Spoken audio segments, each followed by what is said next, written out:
Welcome to Journey Through the Gate, Paranormal Portal Podcast, as we delve into the many questions and wonders brought on by the supernatural experience. What's on the other side of the gate? Let's find out together.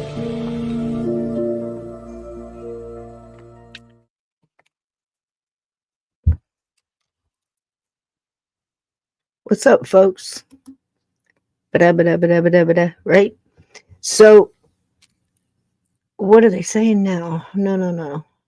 Don't do that. Stop that. Not yet. Thank you very much. Okay. Buttons everywhere, lights flashing, things in the sky coming at us, drones everywhere. I'm here in New Jersey, and I'll tell you what, it's been a hoot. Yes, you can see them. Sometimes things are so high up, it looks like planes. You're not really sure because these things are, they've got the navigational lights on them. So if it's aliens, they're following the navigational rules. What do you think about that, chat? Have you seen anywhere you are, chat? How's everybody doing tonight? I see Steve here in 13 past midnight. Fantastic. Are we streaming over there? We streaming over. All right. So if you're over on Steve's channel, hello. Welcome in. We have lovely mods here. I'm sure they'll welcome you in. I see one right there. Uncommon Belief. Aunt Edna, welcome. Uncommon. Did you? No, that's on your Rumble. Okay. I thought you lost your wrench for a minute. Thought I heard something hit. Somebody drop a wrench? I don't think so. Welcome in if you're on our Rumble channel, if you're on our YouTube, if you are on our Facebook, we welcome you in. And we're going to tell some truth tonight. Like I said, if we happen to shoot off of YouTube for any reason, we are over on Rumble. Make sure you get that link. One of the mods, if they could throw that link up there for the Rumble channel, that would be fantastic. We've got several people over in the live chat on Rumble. Hello, Italian Scotsman. Good to see you. Chris, VP, good to see you. Uncommon's over in there. And there you go. And if you're over in Rumble and you're not in the chat, you might want to jump in because tonight, we're going to want everybody's input on this because here's the thing. We're all trying to sort this out together. Now, myself, if you're new to this channel and you don't know, yes, I did time in the Army. I have been so many different things that teach me a lot about the character of people and a lot of the conspiracies. And I don't say conspiracy theory because they're conspiracy. Most of them are conspiracy fact. And we joke about the tinfoil hat and, all the things that we used to 20, 30 years ago talk about, whether it was Bigfoot or an orb or a ghost or a haunted house or whatever it was. People, UFOs, aliens, cryptids. We've taken a lot of flack, but a lot of that stuff has come true. So, and if you're talking about the deep dives into the deep, dark, deep state, and the all of the theories on the puppet masters that are behind all the evil deeds and how far up and how far down you want to go. So I've been looking into that for a very long time. When I was little, I can remember sitting around tables, people back then in the 60s, early 60s, they would have bridge parties and poker parties and cocktail parties and clam bakes and all that stuff. And if you were a kid and you were interested in such things, you would sit around the table and you'd listen to those adults talk. And I was introduced to things like, being in New Jersey, I was introduced to things like, oh my gosh, during Watergate, that was crazy. And the Nixon stuff and all of that. And again, that's a whole nother episode. The JFK, of course. many conversations that I cannot repeat here on things like Jimmy Hoffa and his missing person stories. So I've been in this for a very long time. I started getting into the deeper, darker stuff back when people, I got sick and tired of survivors of child abuse and things like this, especially in the darker realms, and they weren't being believed. And I thought that was really horrible. And I can remember having a conversation with Bill Bean about the dark fog that was crawling over the world. I said I felt it then. That was many, many years ago. So here we are tonight, to try to unravel some of the stuff. I wanted to tell you a little bit about me if you didn't know. But I lean more towards a lot of the military side of it. I'm a big Monkey Works fan. I watched his show the other day on the drones, and I got more from his body language and the things he couldn't say and he didn't say and wouldn't say than what he actually did say. And if you are a Monkey Works fan, you can throw it up here in the chat. But he has experience in aviation for the military, and he works with sky glass and a lot of other things to track airplanes and things in the air. So the reason he's doing that, and I'm bringing him up first before I bring on Steve, is to tell you this. You must understand, people get so, well, they get tired. They get tired of the BS. They get tired of the lies. They get tired of the gaslighting. They get tired of the psyops. They get tired of being told, look over here, not over there. This past 8 years has been incredible. It's coming like fire hoses, multiple fire hoses all at once at the public, whether you're in this country or not. And we all felt it. So here we are tonight, going into this with that kind of knowledge and that kind of data that we've collected in our lives on your journey.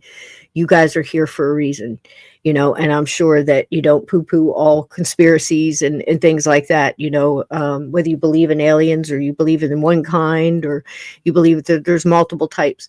I go at everything like I go at the paranormal. There's multiple different types of ghosts. Not all answers fit. You can't fit everything in a box. But tonight, I think we can take some of the data and looking through the eyes of, like I mentioned, Monkey Works, whose expertise is the skies. People like Bear Independent from Grindstone Ministries, who we've met before on this channel. I've instructed people to go there, especially our friends in North Carolina and Tennessee with Helene. Grindstone was boots on the ground there for, I think, 8 weeks, maybe longer. Correct me if you guys know. And fantastic, based out of Oklahoma. And they are always first on the scene, believe it or not, in a disaster, whether it was in Florida or anywhere in these United States. So when Bear speaks, I tend to listen. There's a few others. Sean Ryan is coming up very strong in the podcast world, and people are listening. And the reason they're listening is because of his guests, because he has a military background and he has some knowledge in this. He's seen some hard times and come through a warrior, and he has a lot of warriors on. And he just did a marathon, and I highly recommend it. If you're not subscribed to Sean Ryan's channel, please get over there. I'm going to show a couple clips from it tonight, and get over there and subscribe, whether it's on YouTube or any of the other, or just go to his website, SeanRyanShow.com. He's got newsletters and things there to keep you informed, so you don't have to guess, because you're hearing these things from men and women who have been there, boots on the ground, that survived things like Benghazi, that knows what went on in the background. There's no more BS, people. The curtain was down. We know who is throwing back and forth the levers in Oz. So that's what we're doing on Rumble. We're telling the truth. You can come here and you can get some more ideas, and you can, maybe that'll help you sort it out in your own personal square foot of real estate, however it's affecting you in life. But right now, we've got some unidentified things overhead that a lot of people are throwing a lot of shade on, a lot of gaslight, and a lot of wild ideas, and a lot of wild ideas that very well might be true. And then we got some weird stuff happening on Christmas Eve, and don't let me forget about that. But I got to throw that in at the end. But before we do anything else, I just wanted to let you know that the ideas and opinions and theories that I may stress tonight, I want you to know that they are mine, but they are derived out of the wonderful, beefy warrior stew that I just spoke to you of. Because I tend to believe somebody who got wounded in battle for this country or their country and survived that to tell what really happened, instead of believing somebody in a suit that's a talking head that is obviously has an agenda and for years have lied to us with a straight face, starting back with Walter Cronkite on the JFK assassination. And if you're shocked by that, you might as well turn this show off now. But that's where it's coming from. And part of my stew, one of my co-cooks tonight is a very good friend of mine. He is a fantastic podcaster, a wonderful narrator, an author, a brand new daddy. I believe this is Mr. Holden's very first Christmas. His lovely wife, Nick, is the wind beneath his wings, I believe. She's a fantastic writer. She is so many things, his editor, producer, and I'm pretty sure the one who carries the big stick in the family. But that's just a guess. I love him like he's my brother, because he might as well be, and just a very good friend and a warrior in his own right. Mr. Steve Stockton, everybody. Get in here, baby. Oh, maybe. Nothing is working tonight. Hey, there we go. How you doing, Cisco? Boy, with an introduction like that, I wish I had a better show for you. Here we go. Well, I'll tell you what, the show is in the skies, my friend. What's going on with you? What's going on with you? Just high strangeness all the way around. In our part of Massachusetts, there's stuff in the news and on the local news break things and stuff, and whatever, TikTok and all that. Tickety they're all talks. over the place. Yeah, they were over the airport here. It was last night. Earlier, they saw some. The police department called in the Mass State Police Air Wing because they were flying over the interstate or along the interstate. And on Route 20, so we got them coming and going. Nobody knows anything. That's the best part. I don't know, but if anybody knows anything, it might be people in this chat tonight, Steve. What do you think about that? Some of them are here from your channel. Some are over here from our Rumbles. We've got Uncommon and Chris over in Rumble. On 13, and we've got Italian Scotsman, and we've got other people in there. Pop in there and say hi. 2 YouTube channels and your Rumble. How about that? Fantastic. And thanks for the shout out to Nick and Holden. They're watching in the other room. Hi, babies. We love you.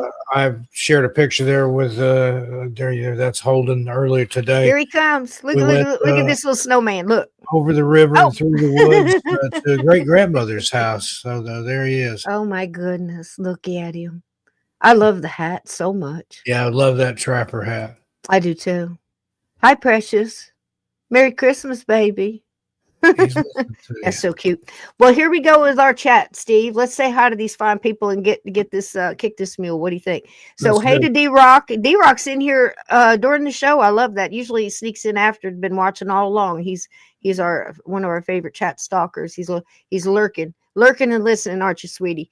The baby, yeah. We got Brad. We got Hanging. We got Lisa. Look at here. And Edna's here tonight. Hey, sweetie, how you doing? Punk Elf, how you doing? Welcome in. John's here. Vixen Doe. Hi, baby. Good to see you. Let's see who else we got. You see him and holler him out there, Steve. Yeah, I got say, people over on 13 past midnight watching John Keller, Connecticut's Most Wanted, one of my mods over there. And the Eerie Fairy Tales. Love her book reviews. She's my newest mod. Who else we got? Nice. Brad S. Hey there, Gregory, Digital Audiophile. Lisa Ray, another fine mods over there. Renee Cruz, Orphan Monkey #1, first time here. Welcome in. Welcome in. Looks like a puck elf. Looks like I'm caught up there on the 13th. Are you caught up? Hanging? Did I say hi to you, sweetie? How you doing? Hanging, tonight, hang on. I'm here tonight, D-Rock says. I'm glad you are, because listen, here's the thing. If you have a way to reach out, hey, Gregory, welcome in. If you can, get over there to the Rumble. One of my mods dropped the link to that. If you feel like getting a t-shirt or a mug or some stickers and help an old gal out, get over there to my tpublic/Cisco, and a little bit comes back to the kitty. And Steve and I have a book, We Are All Children. I could throw that up here. We Are All Children in the Wilderness of the Afterlife, a guided tour through a haunted life, and is available on Amazon. You can get that in an ebook, and you can gift those. So you can get a quick little, I think it's like $4, something like that, for the ebook, and you can just give it to them in a card and put it in their stocking. So it's good if you have somebody that likes good ghost stories and a funny tale or two, or I think they would enjoy it. It's a nice gift, isn't it, Steve? And Steve has wonderful books as well. Yep, working on #21 that'll be available in 2025. It may end up being 2 or 3 volumes because I'm already over 100,000 words. I get kind of long in the tooth sometimes. Get long in the tooth. She said, "Thank you very much. Good to have you here. Good to have you here. Thank you, honey." She had a comment that I've got pinned over there. She said she's a conspiracy realist. I like that. There it is. That's like, right there. I feel like I've got a good old tinfoil crown now, and I got big old, all kind of diamonds and rubies and sapphires, a big old sapphire right there, an amethyst and stuff like that. Because, look, I've been called crazy. Look, I might be crazy, but I'm not stupid. I'm certainly not ignorant, And we've been told some tales for a very, very long time. And I think it's time that we get to tell the truth. And I don't understand, in a place where the very First Amendment is your First Amendment right to speak the truth and speak what you think, even if you're crazy. That was always the thing. There was a couple of little things like the first one fails. Right. And you just couldn't, yell fire in a crowded theater. You couldn't do something that caused another harm, that kind of thing. And that was your only gray area. The rest of it was the speech you didn't agree with was the speech that should be most protected. Do you know what I mean? It's like, I don't have to agree with you, but you have every right to say it. And I don't understand why, for the past decades, the people that we listen to in the airport, or might be there in on the TV in the bar, and we're getting all our information from, where like Walter Cronkite comes on and tells us at 12:30 Dallas, they murdered our president in front of everybody right in the head. Tried to do it not too long ago. Same doggone thing. And I'll tell you something about the latter one in Butler, PA. You know what I'm talking about. Those people told their photographers, now this is a fact, and you can check me if you want, that they needed high-speed film. They better get there early. They wanted them right up front. And it was the only time that CNN ever played one of his rallies. They wanted you to see that. That's some devious, evil shit. Devious, evil shit is not something new. It goes way back. And we're about to talk about some of it tonight. So that's why there's so many possibilities. That's why there's so many questions, I personally believe, with these drones. And we've heard some crazy stuff about the drones, Steve, but what we've learned in the paranormal, I mean, it's very similar. Paranormal, supernatural, metaphysical, whatever. It's the craziest stuff is the truth, isn't it? Yeah. And the thing about all that, the drones, the paranormal ghosts, Bigfoot, UFOs, if only one is real. Amen. I mean, you can have a dozen made up stories and people trying to hoax and things, but if just one of those encounters is real, there we go.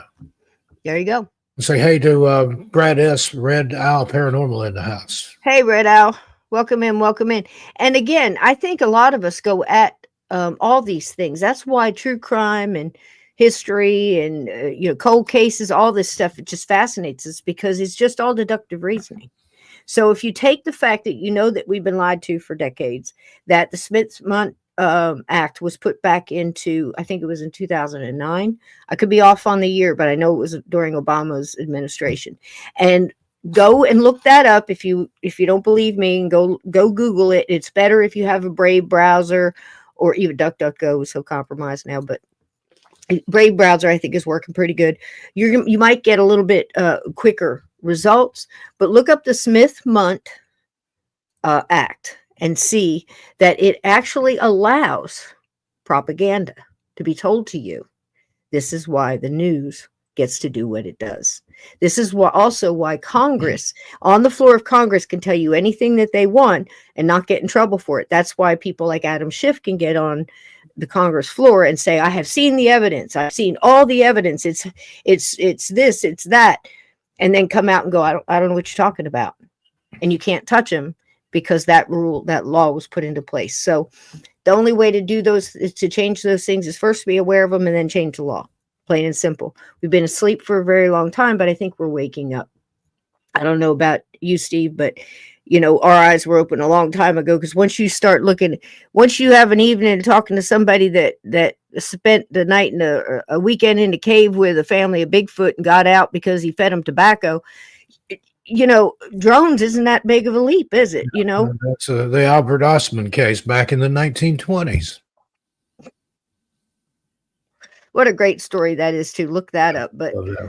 But once you realize that, and you realize, it's the same thing as Steve and I have had multiple episodes about, sometimes we're cheeky about it, and, we're a little, stay in the shadows, and trying to keep your monetization, but then they take it from you and got nothing to lose. So we've talked about all kinds of, UFO possibilities of some of these missing 411 out of the woods and national parks and stuff being taken. We've talked about the Eisenhower case and the deal being made, almost like we're dolphins, tag them and bag them, and somebody else is letting them do it for trade for, it was for technology, wasn't it, Steve?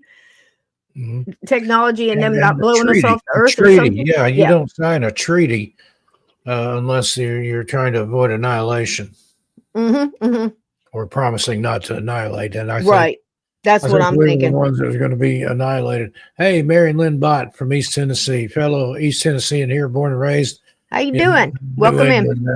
Welcome in. Yankee Kyle, welcome in. So all that being said, I wanted you guys to know a little bit about where Steve and I were coming from before we try to present this tonight, because to tell you the truth, Steve has no idea. Steve's known me long enough to know where I'm going. So he does not sure how we're getting there. He's just not sure how we're getting there. But I wanted to tell you about my stew that, over the decades, I have trusted people just like I do in the paranormal. I mean, so honed, because I've got spiritual help. No doubt. I don't take credit for any of this. I'm just a vessel. So I can connect into people like that to where I got it down. When somebody sends me an email and says, I'm in Oshkosh Bagosh, I'm in Wisconsin, such and such. By the time they're telling me what their issue is and I'm reading that energy, I already know who I'm sending. And I have the same with this kind of stuff, with looking in the background and seeing what's been going on politically, what's been going on with our mainstream media, what's going on in all of these crazy wars and things, and what have we been up to, going way back, from the, multiple different, how far back you want to go, Jekyll Island, you want to go to the start of World War I, it's all been manipulated and colored the way others want you to see it for multiple different reasons. Most of those reasons, power and money. Control. Yeah. Power, money, control. Most cases, yeah. So looking at this now, where are we? We've got, what do we know? We've got drones, multiple drones. We have things that are being misunderstood and misconstrued. So let me tell you this, giving you the background I told you, and the people that I've trusted to follow, amongst others, but they have to get through a lot of filters with me, is multiple things are going on all at once. So we've always had drones. There are different levels, and I'm not an aviation expert, but there are different levels that people are allowed to fly. Okay. And then you've got what's called a hard deck. I said a hard deck. Don't get cheeky with me. And there have always been drones flying around for a very long time. And Steve and I had, oh gosh, it's been years now. I always bring up Camellia with Robert Guthrie, because here is real time in that book, Camellia, written by Robert Guthrie. Read it if you haven't. That's real time exposure of some tech that was top secret, I would believe, highly classified, I'm sure, that was being tested. I use that term loosely, but I feel it fits on the great unwashed. Let's put it that way. So they would take homeless and junkies, drug addicts, people that they felt wouldn't be missed, and experimented on them. People, the people that they're not going to believe anyway if they told their story. And that's been the same throughout history. Look at the Tuskegee incident, and there's serial killers that I've covered, that prostitutes, hitchhikers, Native American women, missing, murdered indigenous women. There's a whole different world out there. Things like that, the Highway of Tears. Yep, absolutely. And what do we call? Do we call her Erie? Can I call you Erie? Is that okay, baby? I try to pick out one word that fits with the energy that I'm picking up, and I don't mean that in a bad way. I think it fits you in a kind of a fun way. You know what I'm saying? Normally, you would hear that word, and you wouldn't get that kind of cool energy, but that's what I feel. So if it's cool with you, I'm going to call you that, unless you correct me. You're 100% correct, and here's the thing. 1984, try to get a copy of that now.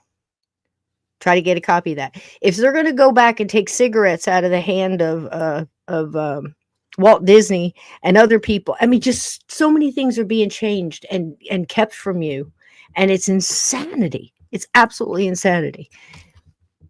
Perfect. Oh, you do? Okay, good. All right. I just don't want to insult anybody. Hey, Oscar, welcome in. So here's the deal. Knowing all these things and knowing that they're allowed to tell you propaganda, what are they trying to do? They're trying to control you. They're trying to get you almost like through these velvet ropes, this cattle move you, and control.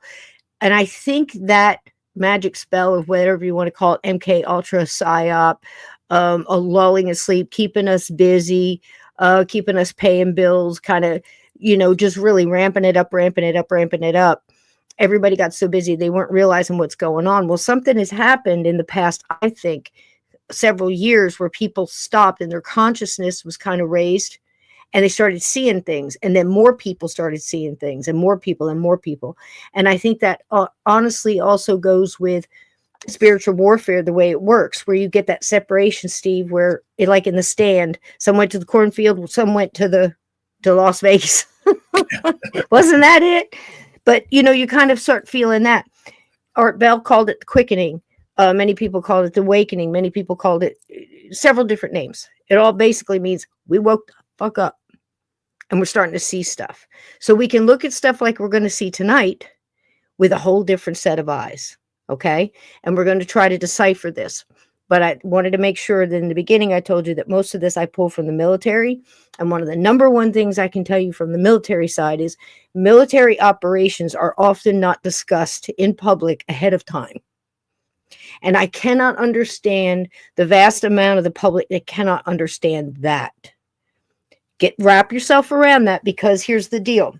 I remember, I think it was during Desert Storm, where Geraldo Rivera was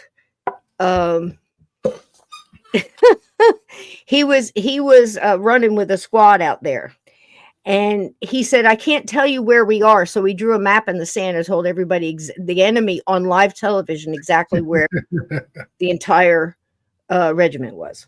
I couldn't believe it. So things like that.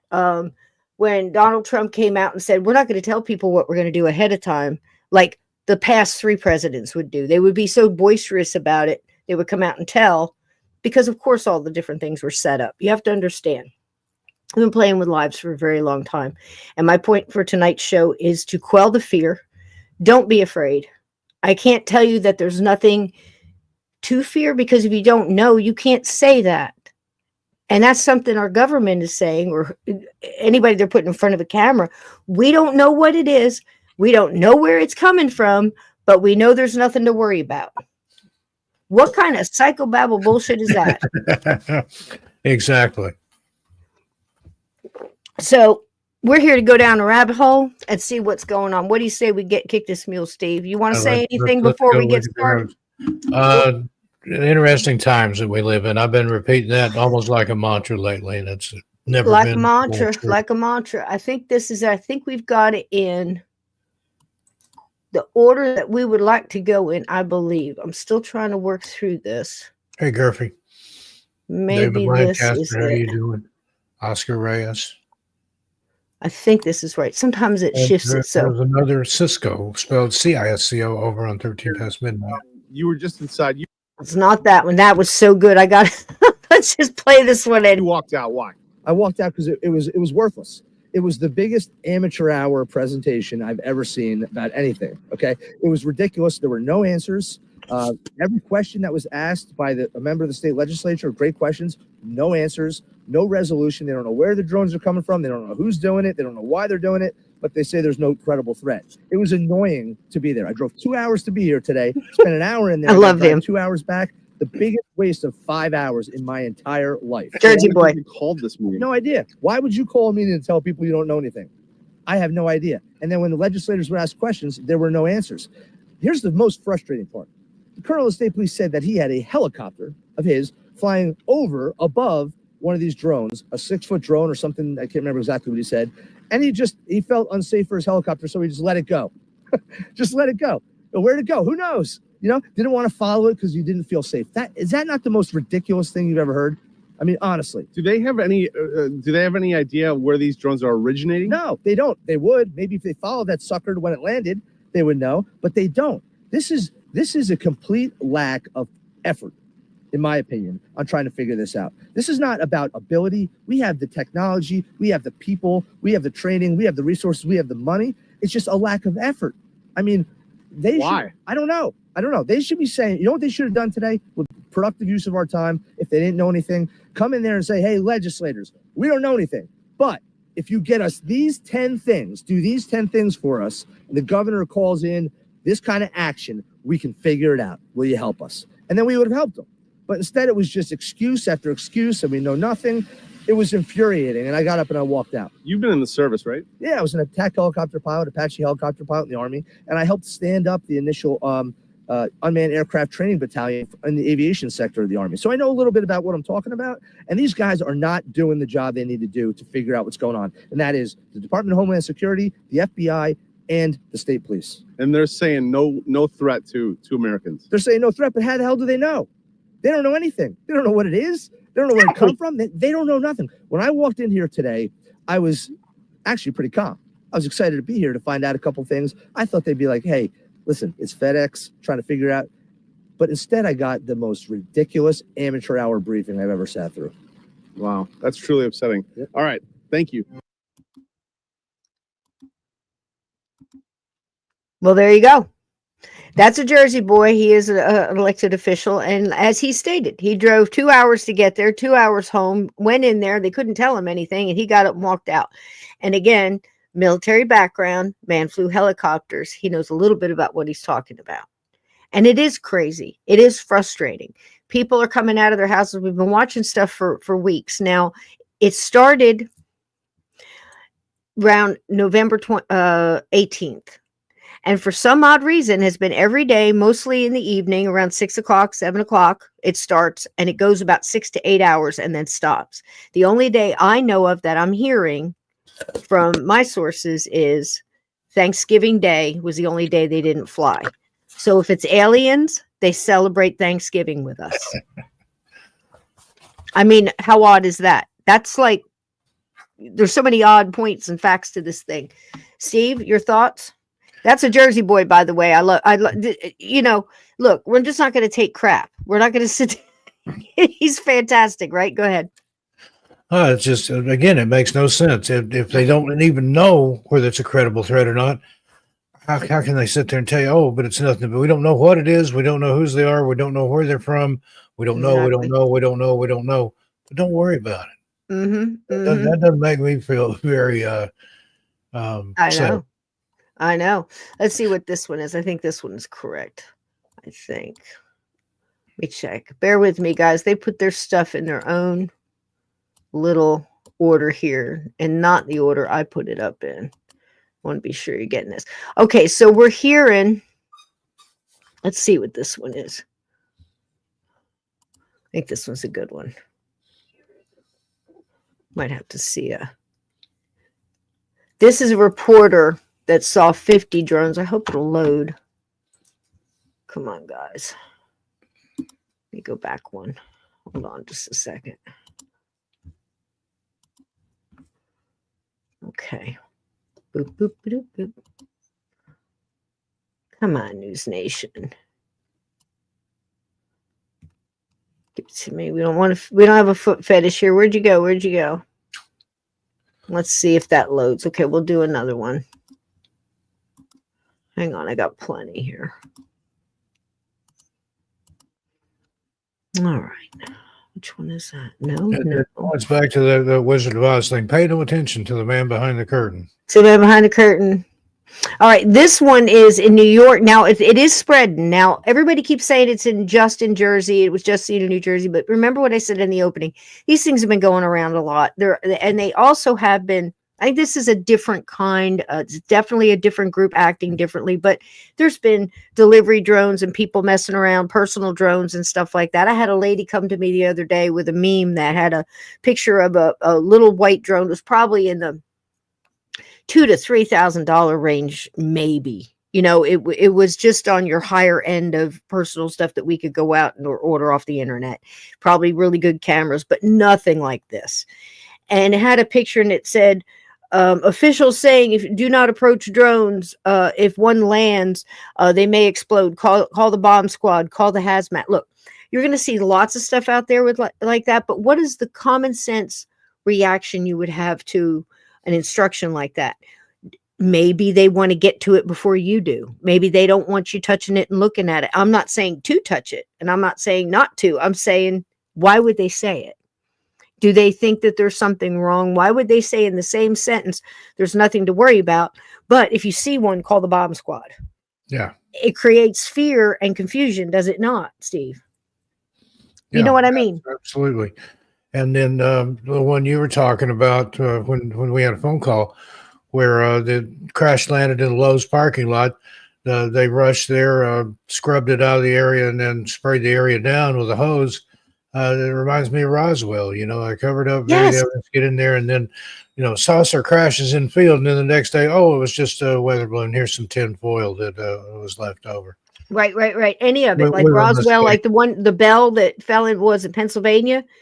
And there was unmarked military vessels and people with no name tags and everything else that swarmed that so fast and got that thing out of there and covered it with a big old tarp and hauled it off in a truck. Yeah. Remember that one? The one was shaped like a bell, wasn't it? And then, I mean, just so many. And we just had an episode not long ago talking about Men in Black and all this other mess, you know. Again, I don't know what Steve thinks, but me personally, I don't think aliens have a thing to do with this. I think that's the farthest outside chance of anything's that being aliens. Here's why. The same reason when I saw that shoot that CEO on that camera that they had, and he's sitting there with that well rod gun and had, you know, pull it, shoot, and everybody's go, oh, he's a professional assassin. No. If he was a professional assassin, you wouldn't have seen it. You wouldn't have seen him. They would have found that man dead, probably naked, drugged, you know, toxology, depending on the ME you hire, probably next to a goat. Do you understand what I'm saying? Yeah. That's a professional hit, and no trace of DNA or anything else. This kid was a kid, either a patsy. I'm not even sure they got the right one. I don't have time to delve into that because it's just bing, bang, boom. It's something that to me is a distraction. Unfortunately, somebody died, but let me tell you something. That kid just sacrificed his life. He's 20-something years old. So I don't care how rich he is. It doesn't make any sense. The whole thing doesn't make any sense. But here's the thing. How soon Now, this is a fact. How soon do you think that CEO was replaced? Somebody just zoop, filled the void by lunch. Mhm. Didn't really do much. You know, kids lost their dad, and this kid still has rods in his back and possibly can't get it up. Sounds like a story to me. Could be true. But there's a lot of people who during this terrible, another con that went through, that died alone in hospitals for no reason. So there's a lot of bumps in the road, man. You know, there's a lot of suffering. What we're trying to do is just decipher out all this so you don't have to be afraid of something. You can concentrate on what might help you get through whatever the heck this is. Does that make sense? So here's a piece, Steve. This one, see if I can find that again. This one is about in New York. Drone activity actually shut down runways at Stewart Airfield, Hochul says. Now, Hochul is the governor of New York. So I pulled this just to let y'all see that it's actually affecting airports. They're shutting down runways. These things have been seen all over the place, usually in clusters. A man shot one out of the air in Florida. Did you hear that one, Steve? I hadn't heard about that one. Yeah, the man, what had happened was, I can give you the story as quick as I can. This elderly man, well, not elderly, he was older, was in his backyard, I believe, working on his boat, sees this drone. The drone's hovering over his house. It says it dropped down some kind of a rope and just hovered there for a long time. I can't remember if it was 10, 20 minutes, something. It was enough to just really make him crazy. He went in the house, he got a 9mm, and he took it out one shot. First of all, nice shot, man. Second of all, he's a felon. Because in the state he was in, you can't shoot up in the air. You can't just a firearm under those conditions. He was terrific. I think it turned out to be, it was a delivery drone from Walmart. And they were practicing doing a dry run on a practice delivery. It didn't even have any package. He saw the rope drop down and it scared him. So here's the thing. Be prepared, not scared. Be prepared, not scared. Okay? And I don't want anybody jumping in this chat and writing any kind of scary things or getting everybody worked up either. We're going to do this nice and calm. We're going to take this one piece at a time, because my reason for doing this tonight is to add to the facts, take away some of the bullshit, and not cause any fear. But also, before we leave, let you know what you can do to make yourself feel more secure in your own individual space. Because you can't tell anybody. It's like telling people what to put it out in a bug out bag. Well, there's a couple of staples, but it's as individual as, ghosts are. You know what I mean? So in this one, like I said, I pulled it up because this is in New Windsor, New York. Drone activity forced the runways at New York Stewart Airfield shut down Friday night, according to Governor Kathy Hochul. So again, put that in there to let you know that this stuff is spreading, and it's also getting to the point where they're having to shut down stuff. And as Steve said the other night, you can't tell him what you said, Steve, about not being able to fly your drone to get B footage. I've got a little DJI drone, one of the smaller ones, for my Missing Persons Mysteries channel. That's for B-roll footage and stuff, but it had to be registered with the FAA before it'll even let you power it up. The app won't power it up if you're not registered with the FAA. They know exactly whose drone that is and where it's going to or whatever, but I can't fly that. I can't launch it from within a national park. They'll come out and arrest me, take my drone, and probably beat me silly with clubs or something. But then there's all these things flying around. Oh, no, we don't know. We don't have any idea. We don't know whose they are, where they are. I call bull on that. Yeah. Oh, yeah. See, here's my theory. If the DOJ and the DOD are both coming out and saying that they don't know what it is, it's them. Because or they know what it is, they can't do anything about it. Why? Like the Chinese balloon that was 7-8 weeks just floating over, collecting a bunch of data, farming all this information, and then just shot it down over the ocean. And then they shot it down. But it already got it all. Hey, Midwest. Yeah, I got what it wanted, and the telemetry sent it back, and then they let them shoot it down. But somebody in here bought a book. I was trying to find it before it went too far, Steve. I didn't mean to cut you off. Oh, that's okay. Was it Was it Steve and I? It was at our book. I hope so, and I hope you enjoy it. But I think maybe it was just over on the Rumble. I think so. I just didn't want to miss that, because thank you very much. Chris, was that you? Chris? Fantastic. Thank you so much. Thank you so much. And if it was Steve's, thank you again, because, you know, I'm just as glad for him to sell one. And if it was our book, then you got us both in one shot. So also nice shot, man. There you go. There are strange things in the woods. Yeah, there are strange things in the skies tonight. Yeah, all right, let's see what the next one is. Strange things in the air, strange things in the sky. Strange things everywhere. Here, there, and everywhere. Wasn't that a tune? All right, let's see what else I got here for you. All right. When you got people like this bringing you comfort and joy in this season, you can honestly understand why you would be still be a little nervous. This is Mayorkas, okay? And he's not done a very good job. We're very, very glad that he's probably on his way out. And I don't believe a doggone word he says, but that's my prerogative to not believe him. You may believe him, but I think he's a Looney Tune, Steve. I don't know. What do you think, hon? Here he is. Biden official offers reason for mystery drone sightings in New Jersey. Looks like Elmer Fudd. Yeah. Department of Homeland Security Secretary Alejandro Mayorkas offered a possible explanation for the recent uptick of drone encounters along the eastern seaboard, particularly in the skies above New Jersey, which have prompted concern among residents and lawmakers. Reports of drone sightings across New Jersey and neighboring states, he said Sunday, may be the result of a rule change by the Federal Aviation Administration, but he doesn't know. However, he's the head of Homeland Security. Don't you feel secure? In September of 2023, the Federal Aviation Administration, the FAA, changed the rules so that drones could fly at night. Mayorkas told ABC News this week, and it may be one of the reasons why now people are seeing more drones than you did before, especially from dawn until dusk. Let's see if we catch a piece. Are there any legitimate national security concerns here? For example, have you seen any evidence at all, Do you hear it? in these recent sightings in the Northeast, of any kind of foreign involvement? We have not seen any foreign, we know of no foreign involvement with respect to the sightings in the Northeast. And we are vigilant in investigating this matter, the Department of Homeland Security, with the Federal Bureau of Investigation in the lead.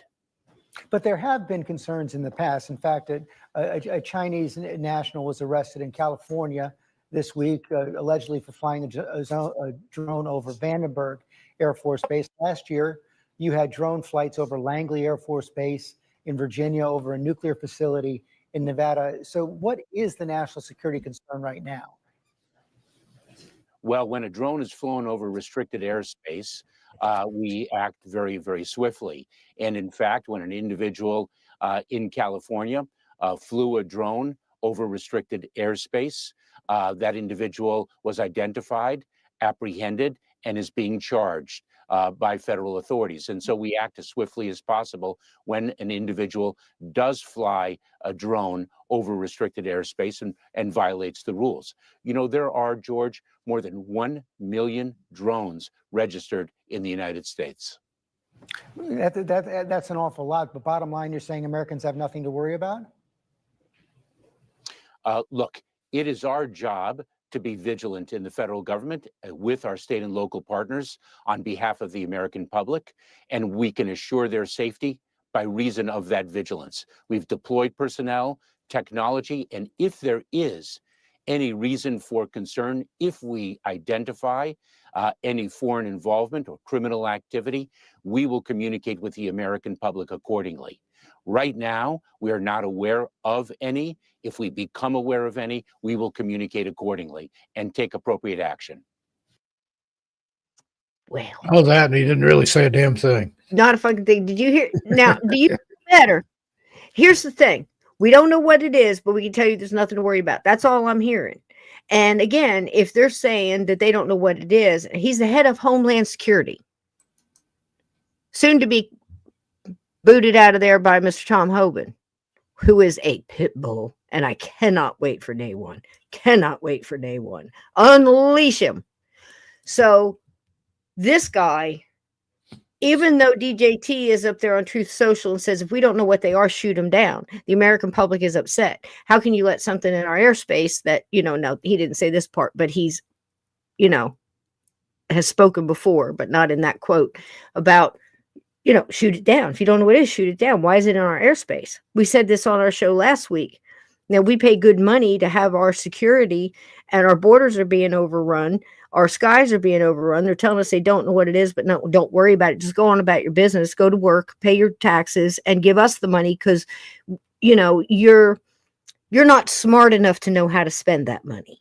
You're not smart enough. You're smart enough to work for it, sacrifice, take it out of your kids. You can't buy the shoes that fit. You got to wear them a little tighter this year. You got to get a 7th credit card to pay your other 6 credit cards.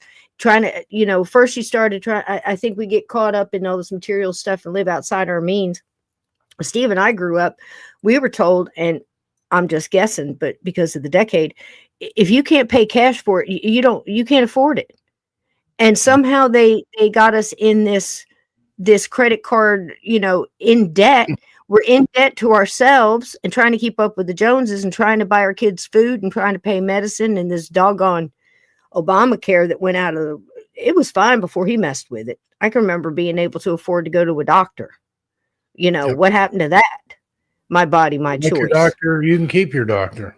Right. Now I don't want to get far off, but what is going to your doctor and Obamacare have to do with drones? Everything, because it started back in the day. That's what I'm trying to tell you. People like this schmuck that's sitting there and reading off a card and telling you the same garbage that Walter Cronkite told you, that Walter Jennings told you when he was riding around in the helicopter we're riding over the devastation, the bombs are going off, and find out he's lying. He's in front of a green screen. He had to resign the next day. How many of these schmucks are going to lie to us that we're going to believe them because we're conditioned to?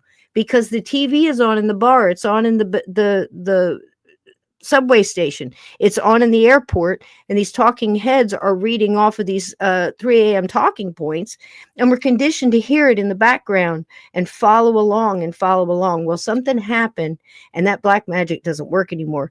The masks are falling off. We see the lies, and we want the truth, and we don't want anything else. We can handle the truth. Bullshit.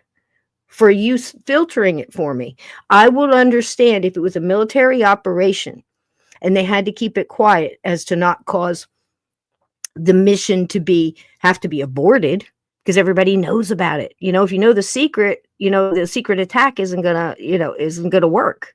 Everybody knows the secret. It's not a secret anymore. So you have to understand, if it's military operation, of course they can't tell you. Here's the shitter though. What military? Yeah. Because there's a part of the military that's just as dark, and then there's another one that's trying to do their oath, keep up their oath, and keep black up their bag operations, black budget stuff that you're not supposed to know about. Politician. So which one are we dealing with? Both at the same time? Are they also having spiritual warfare amongst themselves? I think so.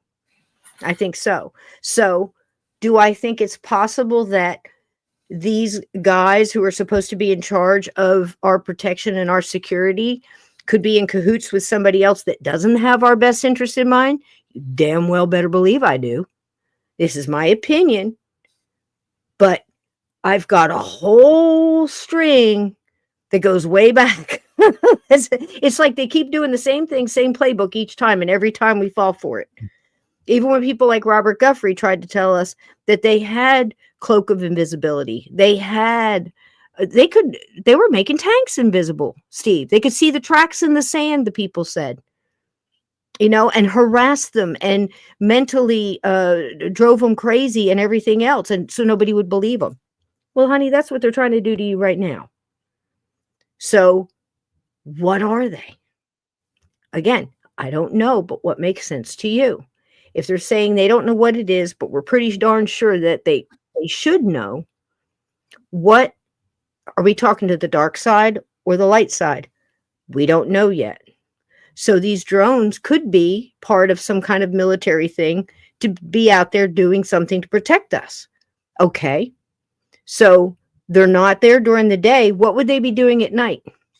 Well, the only things drones can do at night is thermal cameras and things like this. So they'd be looking for methane gas. Maybe there is some loose dirty bomb or something out there, or parts of that. Maybe they're sniffing that out. Maybe it could be the good military trying to track cell phones of a bunch of people that crossed a border. They're trying to get track of. See what I mean? Could be anything. It could be all those things at once. It could be maybe some bad people that are supposed to be working for us let some other bad people in to get some tracking or something like that. Any of this could be true. But please don't go shooting at them, because here's the deal. Steve would get a ticket, maybe arrested for flying his drone. This other guy got arrested for flying his drone. And all these can just go free? What's up with that? They can't stop it? Net gun? 2 Chinooks on a shrimp net? 10,000 other ways they could get these things out. People, please don't believe this BS. If they wanted to stop them, they would stop them. Now, I've also heard, you may heard him mention about the gentleman from China who was caught in the airport with, or at an airport or a base flying over. He was arrested and detained. The first article that was put out the day he was arrested, Steve, they worded it like they figured it all out, and it's the Chinese doing this to collect farming for data and spying on us. That's how they made it sound. And soon they backed off of that. Probably within 24 to 48 hours, they started backing it. It started getting a little bit more lukewarm on that headline, because it was a guy flying a drone over a base. It wasn't all the drones were connected to Chinese collecting data. So be careful the headlines you read. If you don't have time to read the article, don't just assume. Maybe just put it in your back pocket and keep it there in case you need it later, because they're going to be throwing a lot of stuff out to deflect and get you to look over there. Have you heard about them coming out of the ocean, Steve? I think Yeah. that one. Yeah, there was a video I watched, and the guy, it was, I think it was either military or police, and they said that they were talking to a guy who's seen them coming out of the ocean, and it's he was, I think, military personnel. I mean, it's somebody that knows. It's not just some Joe Schmo saying, "Oh, I think they're coming out of the ocean." This guy saw them coming out of the ocean, or off the ocean, I think he said. So yeah, maybe there's like 50 or so coming out. That was the one thing. that Where do these things launch from? Where do they return to? That's what I'm waiting for, somebody to follow one back to wherever.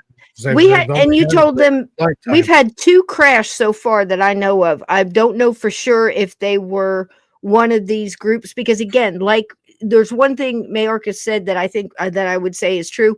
There are a lot of different drones in the air. Not every drone in the air are these drones.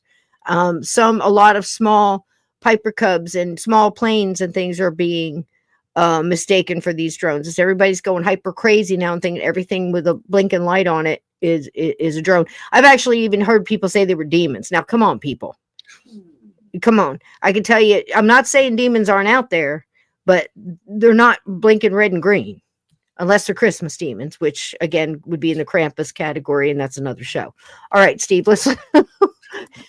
Anything to say on that before I let this one rip? This is about 4 minutes. So if you need some hot water in your tea or a little more Southern comfort in your hot chocolate, this would be a good time, but please listen.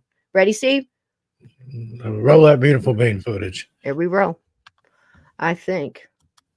Maybe. Oh, for Pete's sake. What is wrong with these things tonight? Come on back. Oh, for Pete's sakes. Let's stop and try again. There was a little problem with the StreamYard. I think I'm going to have to write them a strongly written text tomorrow. All right, let's see this one. Maybe this one will work. All right, this one I think I'm going to have to read, and then we'll get rid of that. New Jersey residents increasingly worried as drones swarm the state skies. Okay. You know what this reminds me of? Remember the clown sightings? I think the last time the big flap was back in 2016. Oh, my goodness, yes. We don't know who they are. We don't know Those where they come from. crazy They're not going to clowns. hurt you. There was one case I read about where people saw clowns in the woods, and police went to the park, and they found an abandoned structure with clown paraphernalia. So true. I want to know what the clown paraphernalia What's was. clown What the hell is paraphernalia? that? We Yeah. found a squeaky nose and a big pair of shoes. Big pair of shoes and a flower that squirts water right in the eye. Yeah. Here we go. That's Let's what it try to get reminds some me of. sound on this one. Maybe. All right. Here's a little bit. This one looks a little bit different to me. Again, most of them have the navigation lights on them. They're flying in a group. And they seem to have a larger one in the center and then a smaller one's coming off the side and going back and repeating a pattern, which very much looks like collecting data to me, or sniffing, trying to detect something. Again, if they're looking for that, I can understand that, but I want you guys to know something. There has been, I'm nobody, and I know about, over the past 3 years, I've known about many times we've come extremely close to the bad guys getting us, certain bridges, certain places, and all of it has been stopped, and they headed it off at the pass. Somebody good is also out there working for our benefit. There's white hats and black hats, just like the old days in the cowboy movies with the guy on the white horse, the guy on the black horse, And there's stuff you never hear of. Somehow, When I was in Vegas, those years that I lived out there, so they much. took a dirty bomb out of a hotel room. Yes, Never heard a word I about it. could tell you stories that we came so close. Worked on that case. Yep, so close. I don't know if I can get this one to play, but we'll see. Here's another one. Hey, Nora. Mystery drone sightings keep happening in New Jersey. Here's what we know and don't know. All right, there's the picture. A large number of mysterious drones have been reported flying over parts of New Jersey and the East Coast in the recent weeks, sparking speculation and concern over who sent them and why. New Jersey Governor Phil Murphy, which we have nothing to worry about because Phil Murphy is on the job, God help us all, wrote the President Joe Biden asking for answers. He wrote him a strongly worded letter. I feel better already. New Jersey's new Senator Andy Kim spent Thursday night on a drone hunt in rural northern New Jersey and posted about it on X. Well, goodness, we're in good hands, aren't we? They're posting it on X, folks. We're okay. It's on social media now. Everything is under control. Murphy and law enforcement officials have stressed that the drones don't appear to be a threat to the public. They don't appear to be a threat until they are. Okay, again, I can't read any more of this crap. So that gives you an idea of what's going on. But here's the thing. I have a little theory. This is like your dumb cousin Bobby that's always pulling pranks. And here comes this guy towards you, and you're up against, I don't know, you're getting backed into a corner like the mummy's chasing you. Always happen. You get backed into a corner and you can't leave and you're trapped. And here comes what you think is crazy cousin Bobby in a scream mask and a knife. And you're telling him to cut it out. It's not funny. Knock it off and all this other stuff. And the only time you realize that you were in trouble and you let him get near you and you didn't do anything about it was when you feel the knife. This is always like the boy who cried wolf. You never quite know when to take it seriously. So what do you do about stuff like that?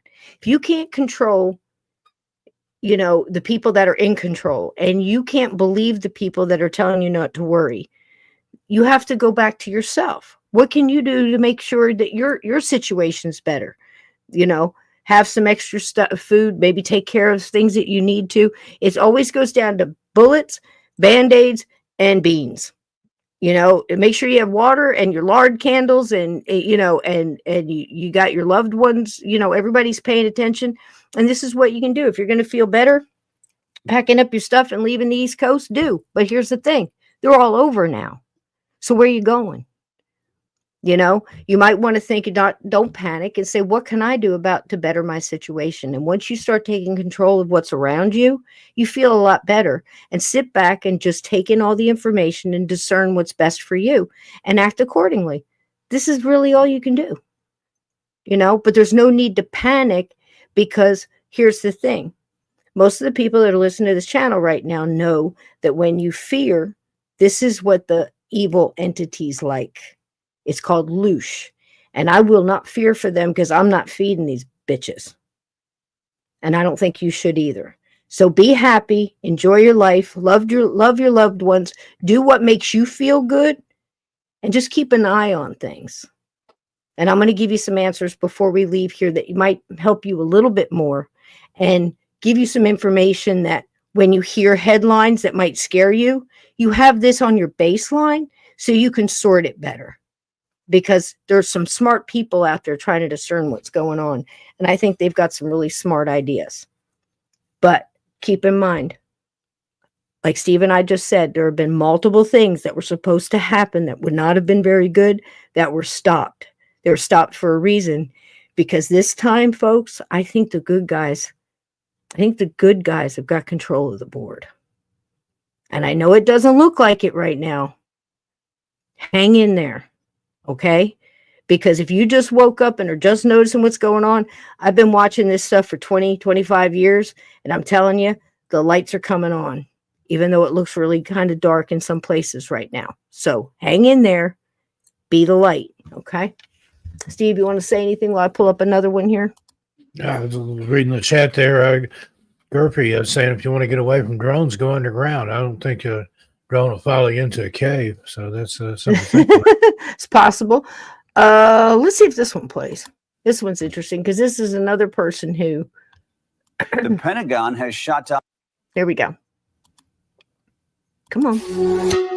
As questions swirl over the dozens of drone sightings in New Jersey and other locations along the East Coast, the Pentagon has shot down one theory circulating at the Capitol. During a House Transportation and Infrastructure Committee hearing Wednesday, New Jersey Congressman Jeff Van Drew criticized the FAA for not taking action before giving his opinion on what's going on in the skies. I've learned for real that there is circumstantial evidence that there is an Iranian mothership off the East Coast of the United States. That's what was missing. These drone incursions. They're from high, good sources, individuals who are reputable, individuals who speak with authority, unfortunately are concerned with identifying who they are at this point who are saying this. But this is true. It's unacceptable and it's frightening, and our government has to act. Later in the day, Pentagon Press Secretary Sabrina Singh was asked about Van Drew's claims. There is not any truth to that. There is no Iranian ship off the coast of the United States, and there's no so-called mothership launching drones towards the United States. Singh said there is no evidence that the drone activity is coming from a foreign entity or is the work of an adversary. She said the Pentagon will continue to monitor the situation. But there's no evidence to the contrary either. There is no evidence. There you go. I love it so much. I can't stand it. So now she's standing up there. Just these people are so, these effete drones. I mean, they're just so devoid of any kind of, it's almost like the human characteristics have just been watered down by so much bullshit over the years. To come out and say there's no mothership, there's no, okay. Well, there was one that was lost. They lost track of it. Remember hearing about that? It was right around October, I believe, mid-October. And it's like they set these narratives. And then she comes out there and she says, look, I don't know her from Adam. I'm sure she's a lovely girl. But can't say she's lying. To say what she said, that doesn't exist. We're not sure what it is. We know there's nothing to worry about. You know, it's not us. It's not an adversary, but we don't know what it is. So what are they pushing you? Where are they corralling you? There's a delay in the chat. Where are they pushing you as your only alternative to reach out for? Think. It's a good Jeopardy question. If they're telling you it's not an adversary, it's not them, and they don't know what it is, where are they pushing you to guess? Where would your only choice be? Off the world. UFOs. Alien invasion. Fear very much. Start being scared. That's what they're trying to do. Now, I'm glad you brought that up, Project Bluebeam. Here's my thoughts on that. Again, this is just my thought, my opinion. Yeah. I don't think they would waste Project Bluebeam on a bunch of drones in the air. They're looking for something, or they're letting somebody look for ramp something. up to that. Yeah. You know, can they be weaponized? You bet they can. We've been using them for a long time. Obama shot a 16-year-old kid and some other guy out of country. American citizens, you can look it up. Google it. That's when they started being used. They're being used right now in the Ukrainian war. Can they be? Sure. But what's on these? More than likely being sent out at night. It's infrared of some sort. I'm no expert, but I've listened to a lot of it. FLIR, something They're like smelling. that. They're sniffing for something, or they're looking for a gas or something. It would have to be so much gas that it would actually change the temperature to be able to read on this. So what are they doing? See? Are they there during the day and they're just higher up? Because like we said, there are certain places everybody can fly. Navigation. Has airports been shut down? Yes. Has runways been shut down? Yes. Have they been flying over bases and important places? You bet. And they've been flying over, Home Depots too, and other people's houses. And some of them, so much so that they can say that they can feel that, like that hum kind of thing, I'm hearing all kind of stuff about radiation and this other stuff. Listen, here's the thing. Don't fear, look into it, find a trusted source, somebody that has the integrity to come out and say, hey, this such and such happened. And then they find out later it didn't. And they have the integrity to come back and say, I was wrong. It went like this. That's the kind of people that you want to follow. People that aren't just clickbaiting and, every 5 seconds they're putting out another video and then they're charging you to go behind the scenes for the big secret and the big secret source and all that shit. No. Most of my sources are right out in front. You can find them too. And I tend to stick with the military and I tend to stick with preppers and people like that. And I do the same in the paranormal. If you're a medium and you show me great stuff and all that, but then I find out that you're cheating people and everything, I'll dump you quicker than a rock. Because I don't like people to lie to people, especially taking on their grief or their fear. Taking any kind of monetary gain or lying to you and telling you that, like dragons live in their hair or some bullshit, and people make money off of that all the time. I don't make anything for this. I'm here to tell you my job is help you keep your lights on. Your light workers, we need every single one of you. You are here for a reason. We are not going to fear through this. Like Joan of Arc said, I'm not afraid. I was born for this. And so were you. I bet you if you're in this chat, you were too, and you felt that for a very long time. Welcome home, baby. All right. Here's the next thing. All right. Let's see what this one is, buddy. This is crazy. So we talked about all the different things that they're throwing at us to tell you what it is. People delivering packages. It's not Chris Christie getting McDonald's deliveries. It's not go get me a hamburger. It's not. Now those things are out there, which I think is sad because like that guy, he shot that drone. I mean, great shot with a 9mm. But here was the deal. He was facing felony charges. Now he made a deal with Walmart that said they wouldn't press charges if he paid them $5,000, right? They would knock off all the charges. And, I have friends that are saying, hey, he should sue him because it shouldn't have been over his airspace. Now, you better learn your county if you're going to start talking airspace, because in some states, you only have about 10 feet above the top highest peak of your roof. Certain people like Donald Trump and people like that have bought airspace above their buildings, but I don't know if you can afford it. So you might want to look into the laws. I wouldn't go try to take these things out, but you do you. Just fair warning. I just don't want anybody to be confused. Let's see this one. Okay. Now, you remember they came out and said there was no mothership or anything else. Let's see what this guy has to say. Maybe. A lot of this stuff is not loading. Come on, buddy. Let me refresh that.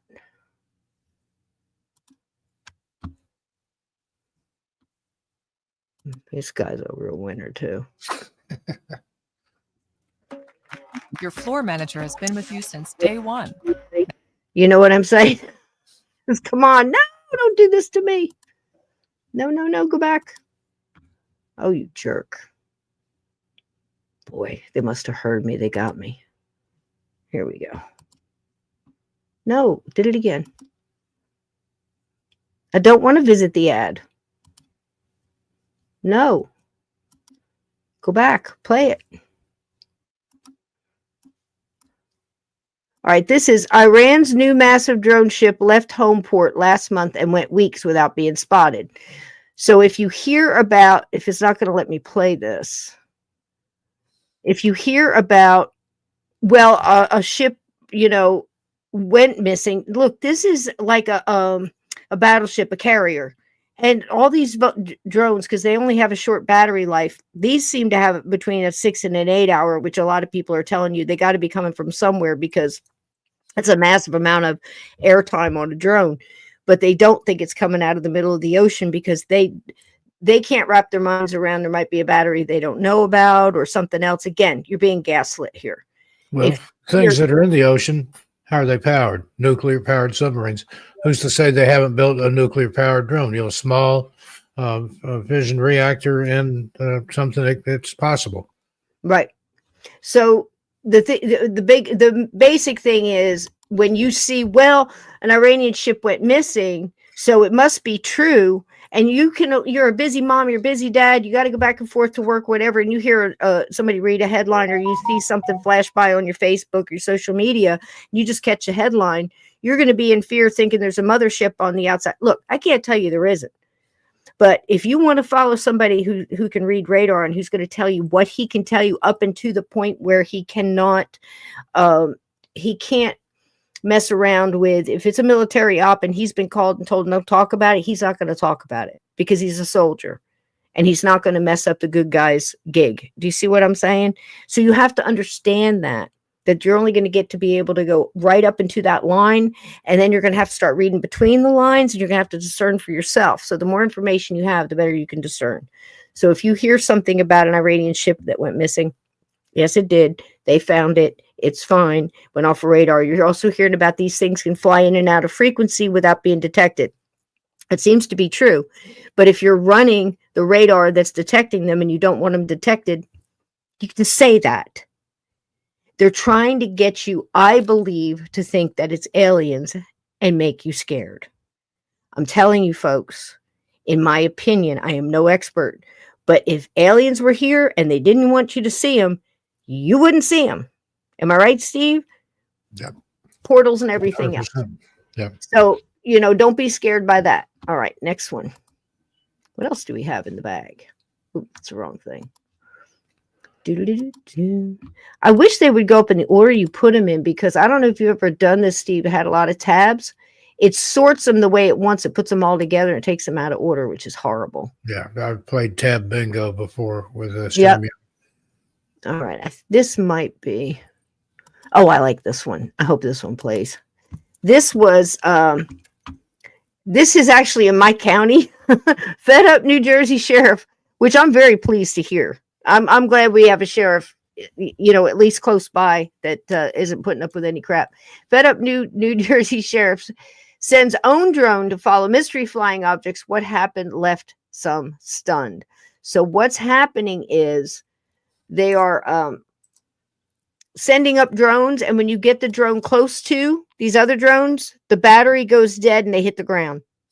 It's killing the batteries of anything that gets close to it, or wiping out like video. So there is some definite ability there with these drones, Steve, which is why I keep mentioning Robert Guffey's Camelio, because gosh, they were doing stuff back then. When was that book written? Oh gosh, that's been, I want to say like 2015. I don't know. It's been a while ago. Let's see.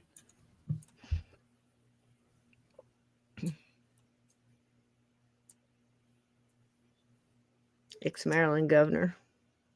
So they're up there again. I've also seen these orbs with like long, almost light tails behind them, but I definitely think that's something else. And folks, they're not demons. Don't let anybody tell you that. I mean, I can't believe how many people I'm seeing jumping in comments and chats and other people's videos and stuff, and people saying that. I mean, if that's where you want to believe, fine, but Camelio was published in 2015. there you go. That's almost 10 years ago. Yeah. It's crazy, right? So to me, it just seems like in a lot of ways they're following a pattern of, it looks like data collection, very much like the whole Chinese balloon kind of deal. I think this is more, again, I really have to lean towards, I think it's us and they're looking for something. And if they're looking for something and they're out there protecting us, I'm not saying trust them and let them do their job, because for me to say that about the people that, again, I think there's two factions here. The ones that we're hearing of in these suits, I don't think they're in control of this. And if they are, they're not on our side. I just don't feel that. The last 4 years has told me something completely different. And again, I don't care what your political affiliation is. I just want the people to stop dying, and I want your children to be okay, and I'd love for your grandkids to be okay. Plain and simple. And I'm keeping my rights, and I want you to keep them. That's it. That's all I care about. If you love your country, wherever that may be, I'm with you. You love your kids, you're not hurting anybody, I'm for you. You can dance around in a pink tutu on your head for all I care. I'm just saying, don't give them the fear. Don't get caught up in the BS and learn to discern between it. Steve, anything? Yeah, I'm right. Crazy, right?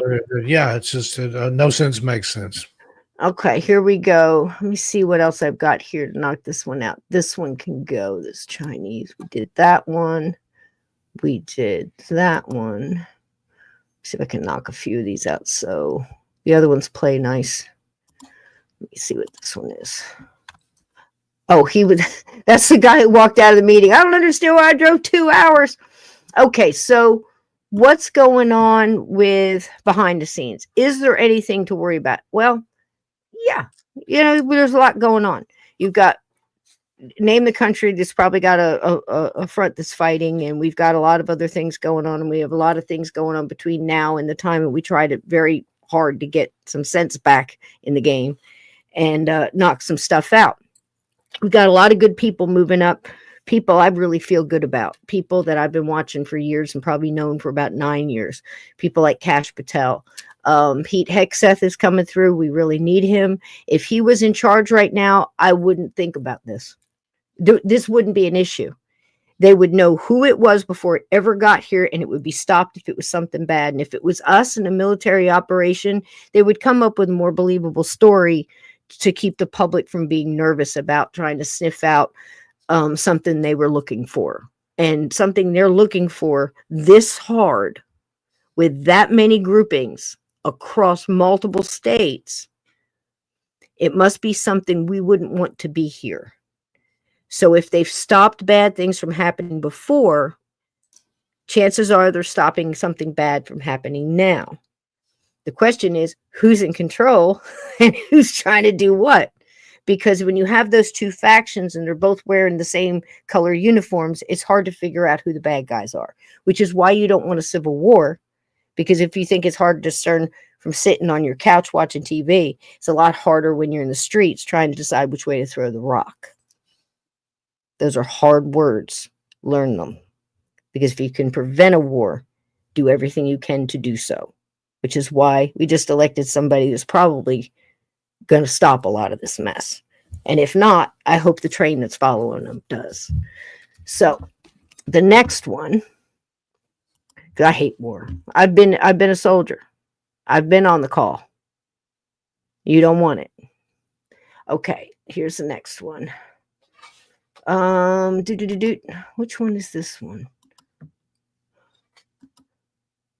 Okay. All right. Now, there are a few things that you can do if you want to add a little bit to your knowledge on this. There's a lot of good videos out there. Which one is this one? Let me make sure what this one is before I let it go. Okay, let's see what this one is. Get rid of this. If it plays. I don't know why it's not. Just go ahead and need to step away for a minute. Go ahead, honey. Let me see if I can get this to go.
Is this playing?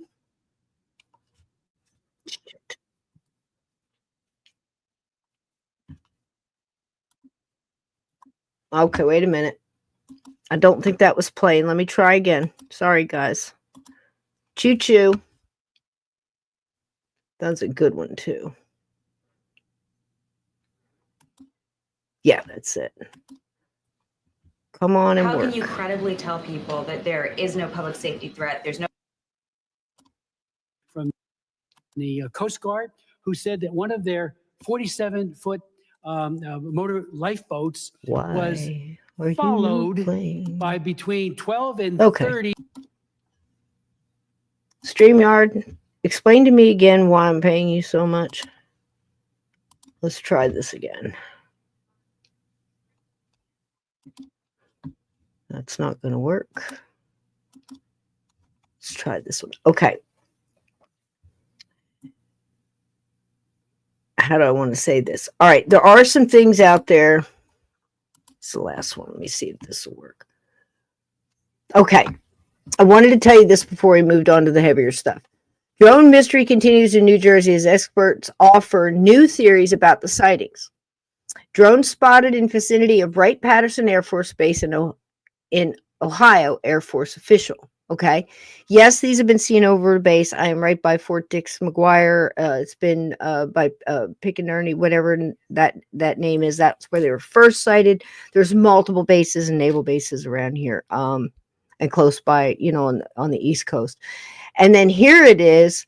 2 men were arrested after allegedly flying a drone dangerously close to Boston's Logan Airport. Now, you tell me why. You can find these 2 guys flying a drone, but you can't find out who is flying these other ones. And you don't know on radar where they're coming from. And you don't have any answers for us. This makes 0 sense to me. And I'm sure you as well, you guys. You weren't hearing it? You couldn't, anything but a black screen. Okay. Thanks, sweetie. Let me try this one. Let me see what this one is.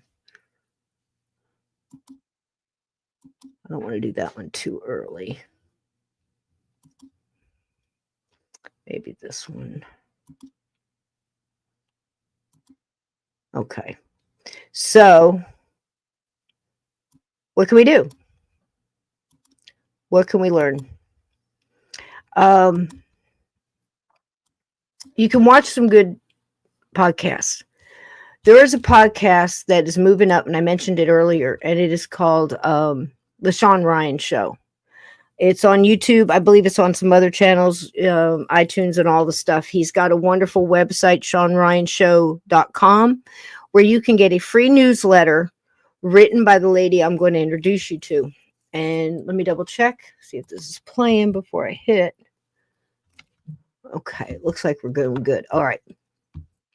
So her name is Sarah Adams, and she is a fantastic lady who has been working on our side behind the scenes for a very long time. And I'm going to let Sean introduce you to her.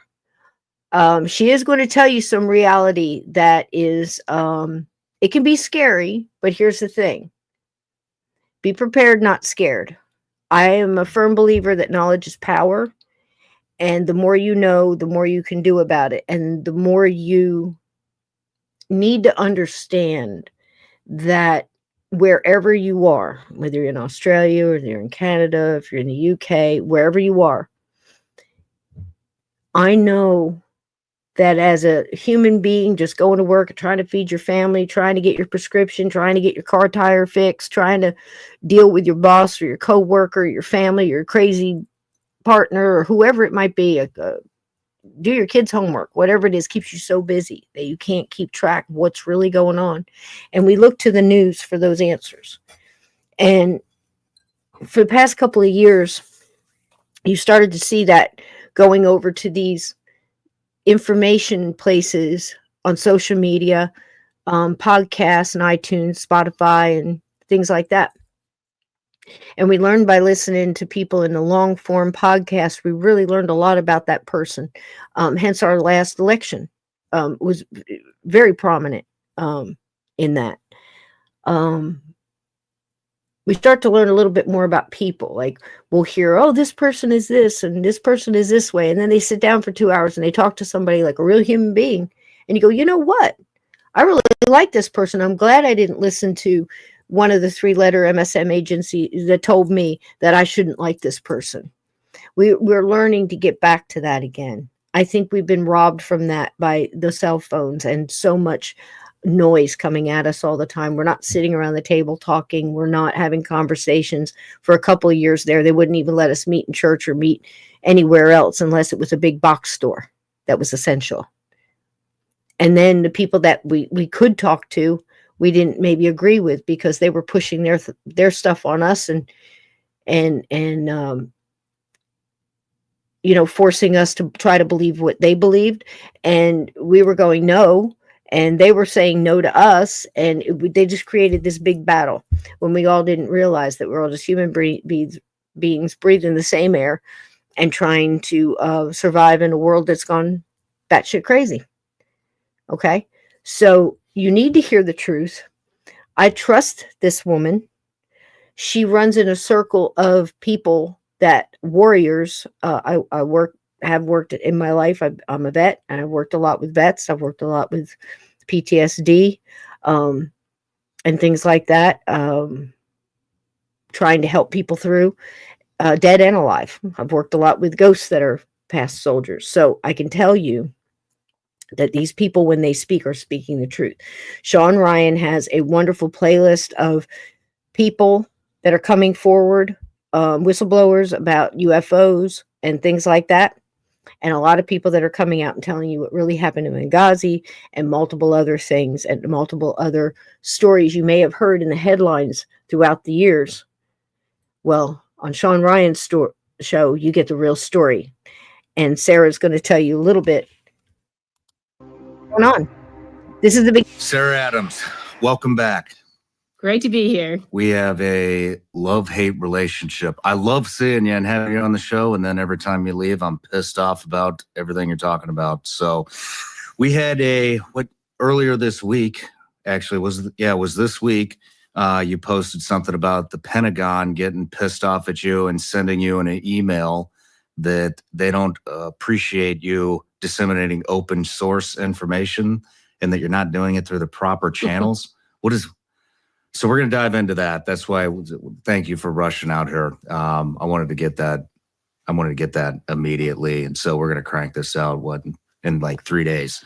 But anyways, and then we got a whole slew of other topics to go over. But for those of you that don't know, this is your 3rd appearance on the show. Mm-hmm.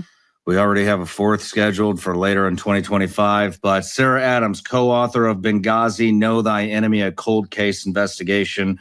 Former CIA officer, Libyan crisis before, during, and after the 9/11 attacks, counterterrorism analyst, targeter for the CIA, senior advisor on the Select Committee on Benghazi, NGO official working across multiple conflict zones, including Afghanistan, Ukraine, and Sudan, known to be 10% humanitarian, 90% warlord.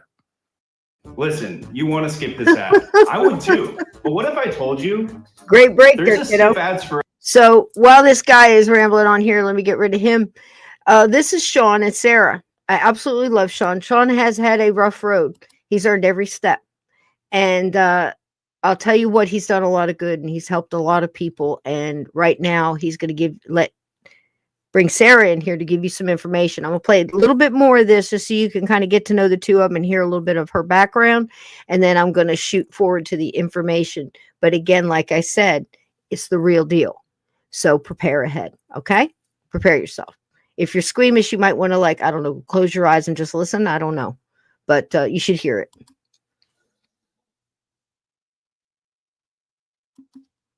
Doggone it.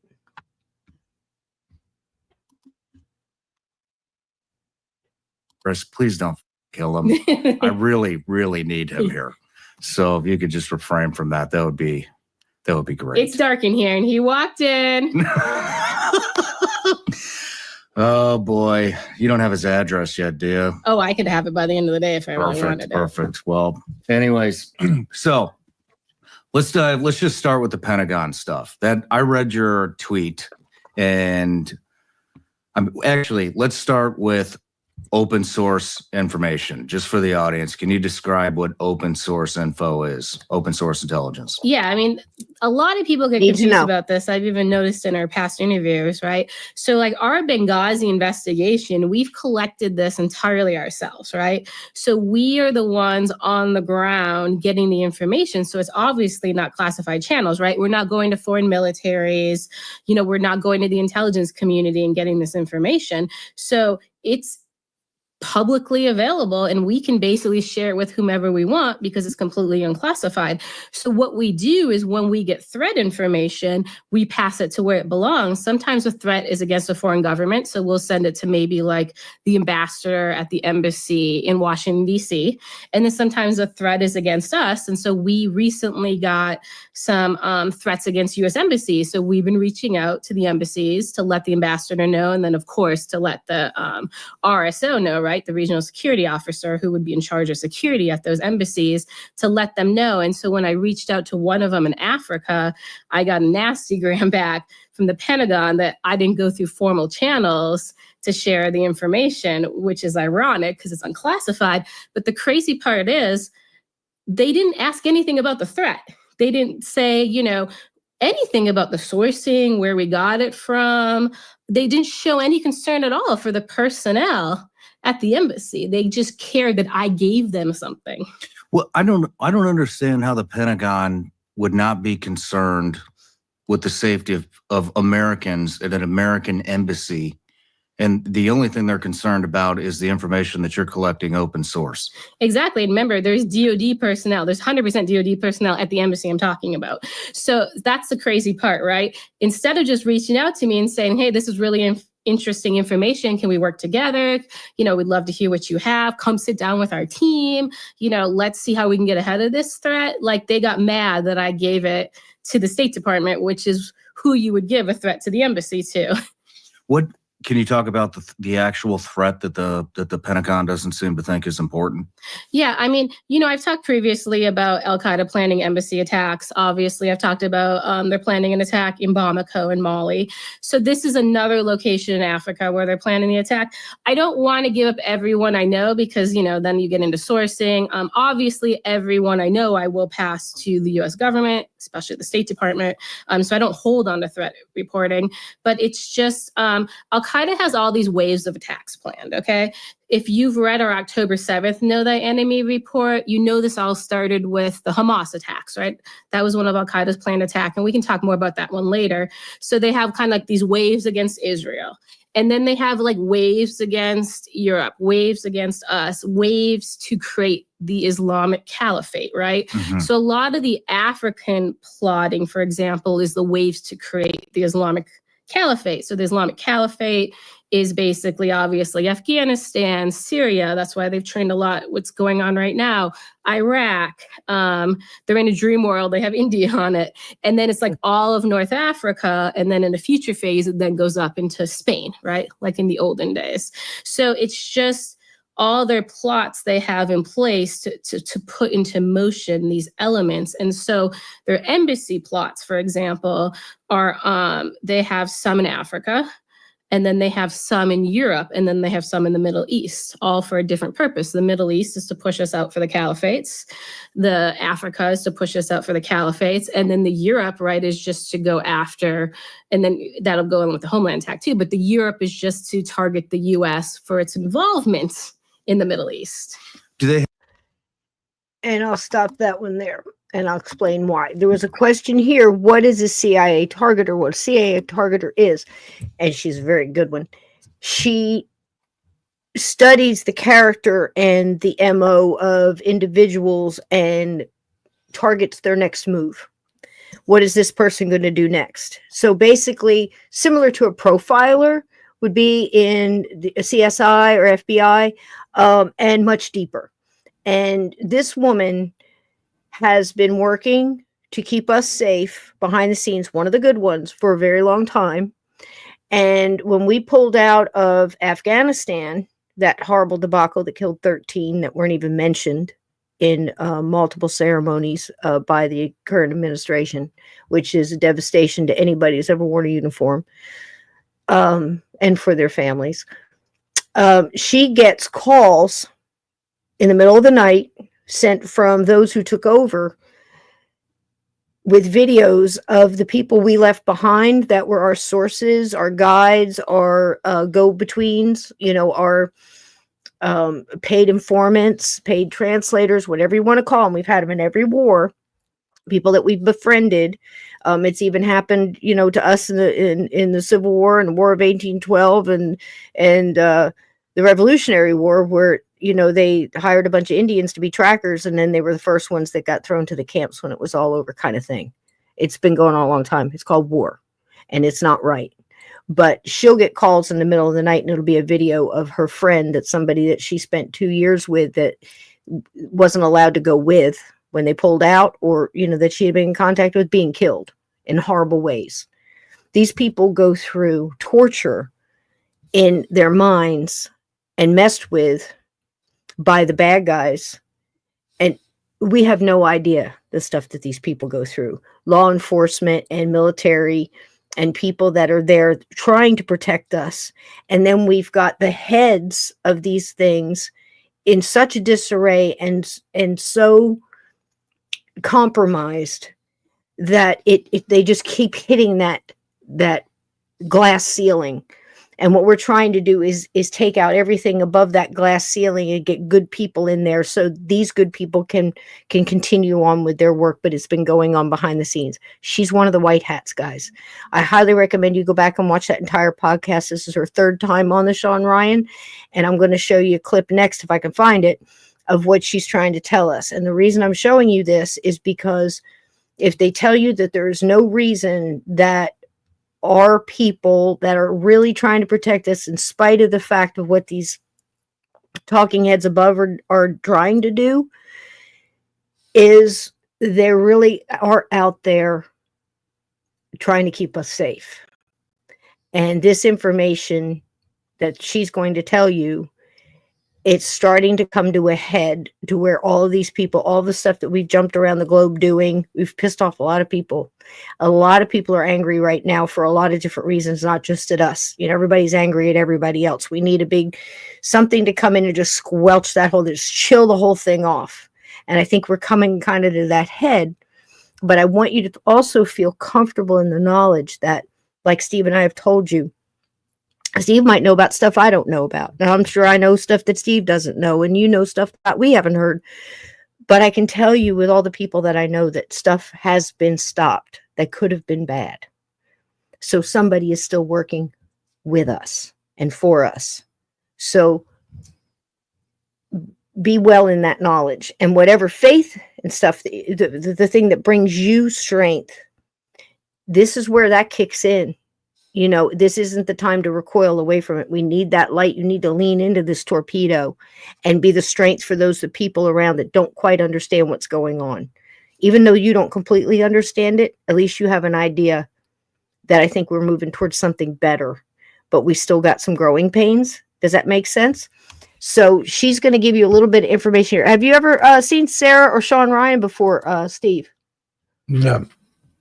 But it sounds like a fascinating conversation here. I'd like to go back and watch the rest of that. Absolutely. Here's a piece of it. This one is just about 39 seconds. There's information that Russia and Russian pipelines are helping bring in some of the resources that are going to support Al-Qaeda's homeland attack. Into this country? Yep, to push at us for Ukraine. Just like we're doing stuff against Russia. So hold on. So Push let at me them get this against straight. Ukraine. So Russia's sending supplies into the United States to help with the terrorist homeland. Their pipeline is helping move some of Al-Qaeda's supplies in the United States for their homeland attack. Which is probably our own fucking supplies, So- because we left everything there. Am I right? I mean, it's a different kind of supply. I'll tell you what the supply is, but it is a Russian channel, reportedly, that the supply has moved through.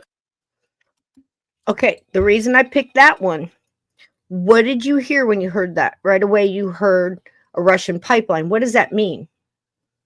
Is it actually a pipeline? No. What it means is a route, like the Silk Road, a route in. What does she mean by supplies? He's saying it's probably our own stuff. I'll think of it in just a second, Lisa, and I'll make sure you have it. I know it as well as my own, but you asked me, so I went blank. I have to think of something else to get it, but I'll get it for you. So what that means is, I don't want you to think of it as, Russia bad and Russia going to get us.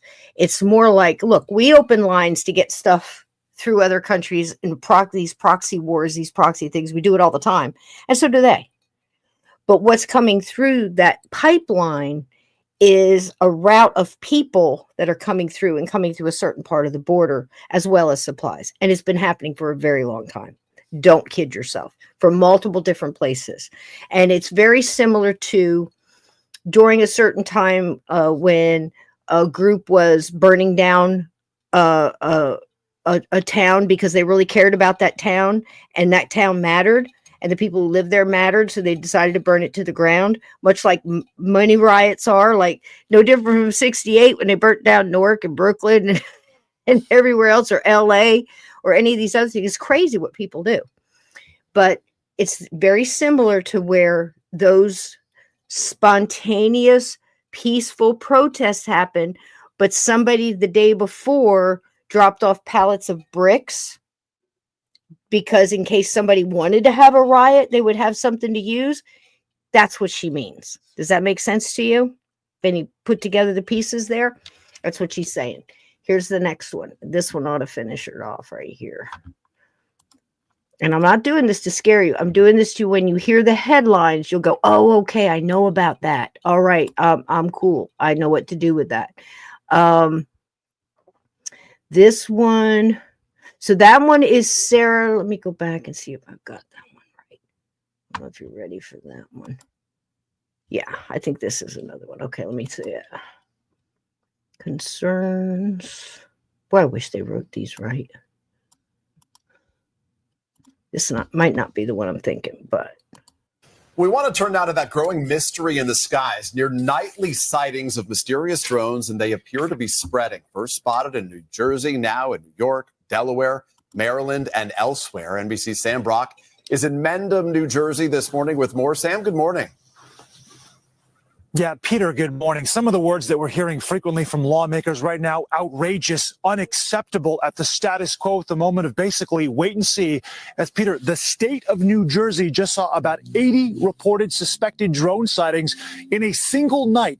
Now, about half of the counties in this state, there are 21 total, so at least 10 have reported dozens of drone sightings. You look at that heat map right there, just from Monmouth County, New Jersey. As you mentioned, this has been expanding all across the Northeast. The FBI and the Department of Homeland Security have weighed in and said they've reviewed imagery, Peter, and from that imagery have determined, quote, that many of the reported sightings are manned aircrafts. Now, the FBI has said to the public there is no national security risk here at all, but we can't exactly explain what is going on.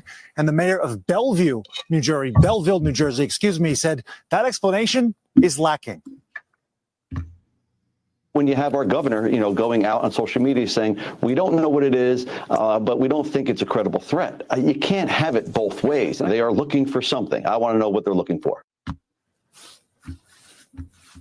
So President-elect Trump weighed in on social media saying that either the public has to be informed here or these drones need to be shot down. However, it is very clear that is not legal to shoot down drones that are flying in unrestricted airspace, not to mention the fact, guys, there is a significant risk to public safety in so doing.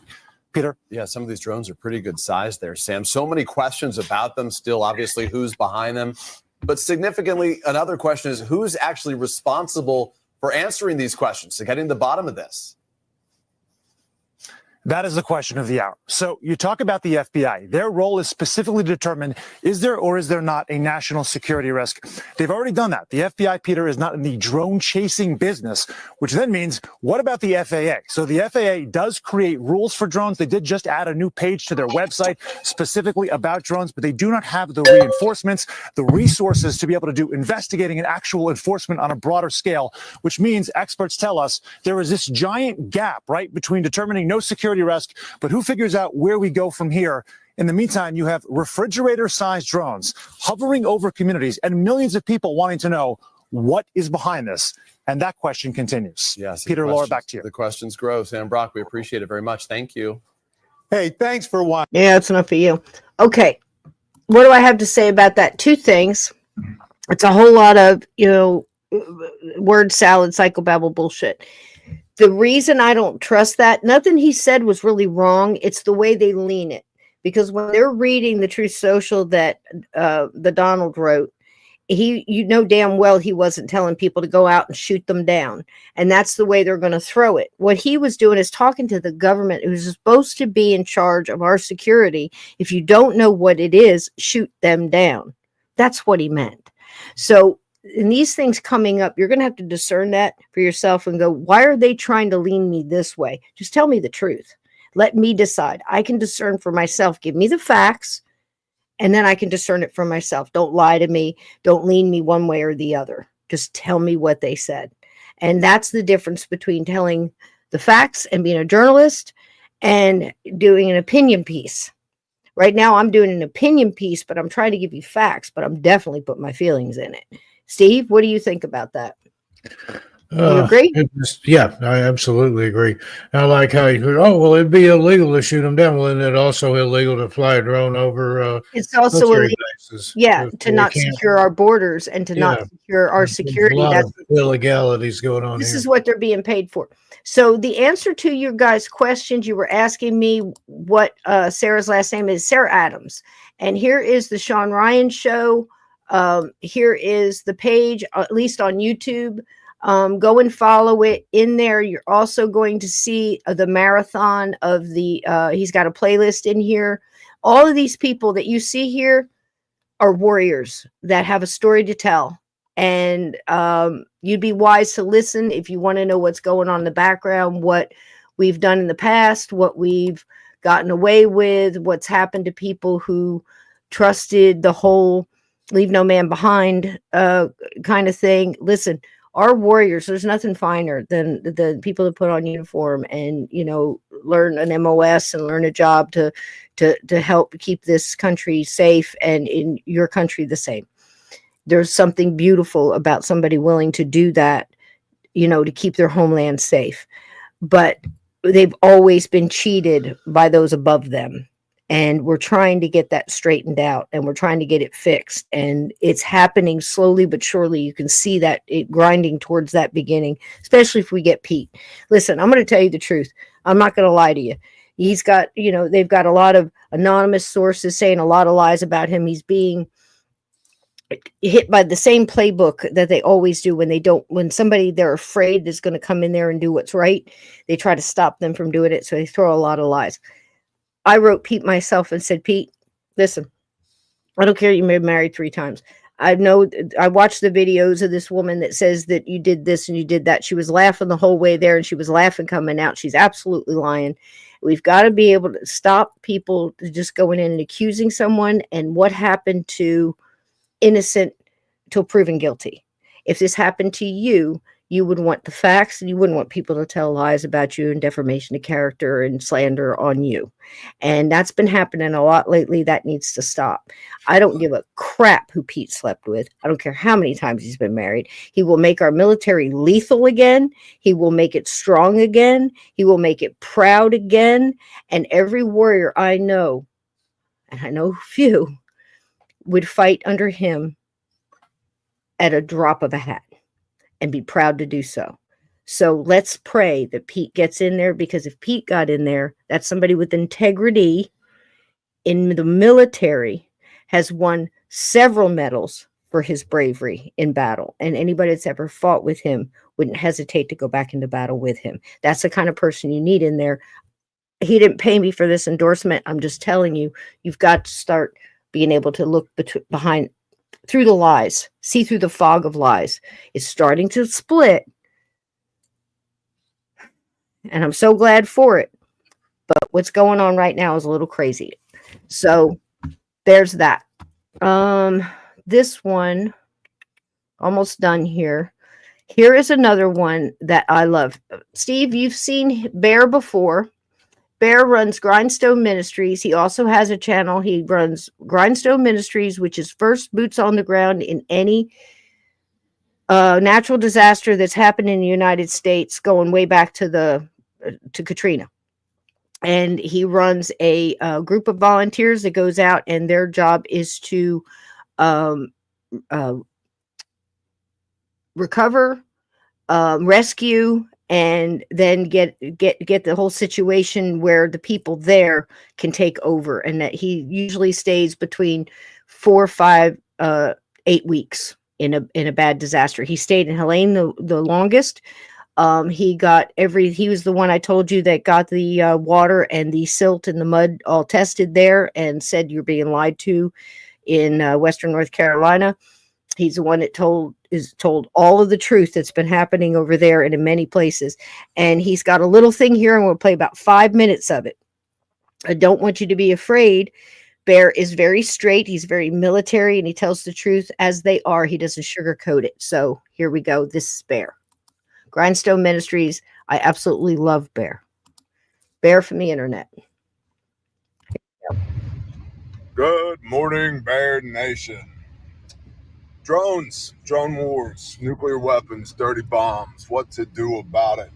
I got a text message from a dear friend of mine yesterday that said, hey, what do you think's happened with all this drone stuff? It's starting to freak me out. And the short answer is, I don't know, but I got some ideas. So the first thing, for all of our Sean Ryan Show fans out there, hopefully you've seen the most recent episode with Sarah Adams, aka Superbad, former CIA targeter. Love her. Talking about an October 7th style attack, coordinated attack using Islamic militants here on American soil, as well as in Europe. Coordinated effort. Could be one large attack in multiple locations all on the same day, or it could be a week or weeks worth of attacks. And one of the things that was posited was the idea of what's called a dirty bomb. A dirty bomb is when you take nuclear material and you wrap it in conventional explosives, blow it up more or less, blow it up, and then you get nuclear fallout, aka bad stuff in the soil and the water, Hurricane Helene, anyone, without the nuclear explosion. Okay, and it's kind of seen as like the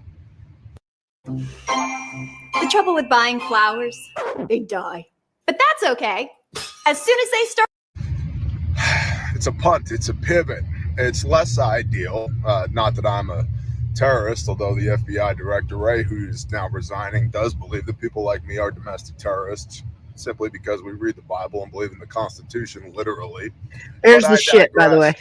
digress. It's from a terroristic standpoint, a dirty bomb is less ideal than a nuclear weapon because you get a lot more chaos and havoc with the nuclear weapon. But dirty bombs way better than like throwing some Molotov cocktails. Okay, so there's a potential threat for a dirty bomb, which brings us to drones. Now, the drones that have been seen off the coast of New Jersey are only the most recent hullabaloo, that's a technical term, regarding drones. There have been drones freaking everywhere. West Coast, East Coast, breadbasket of the country, down in Texas, around the U.S. Capitol, around D.C., all of which have been around sensitive military installations and critical infrastructure. So Joseph Robinette Biden Jr. * current president * of the United States of America, deeply believed, strong evidence that he is compromised by China. So when we look at the drone situation, to say unilaterally it must be this, I think is incorrect. It can be many different things at the same time. Okay.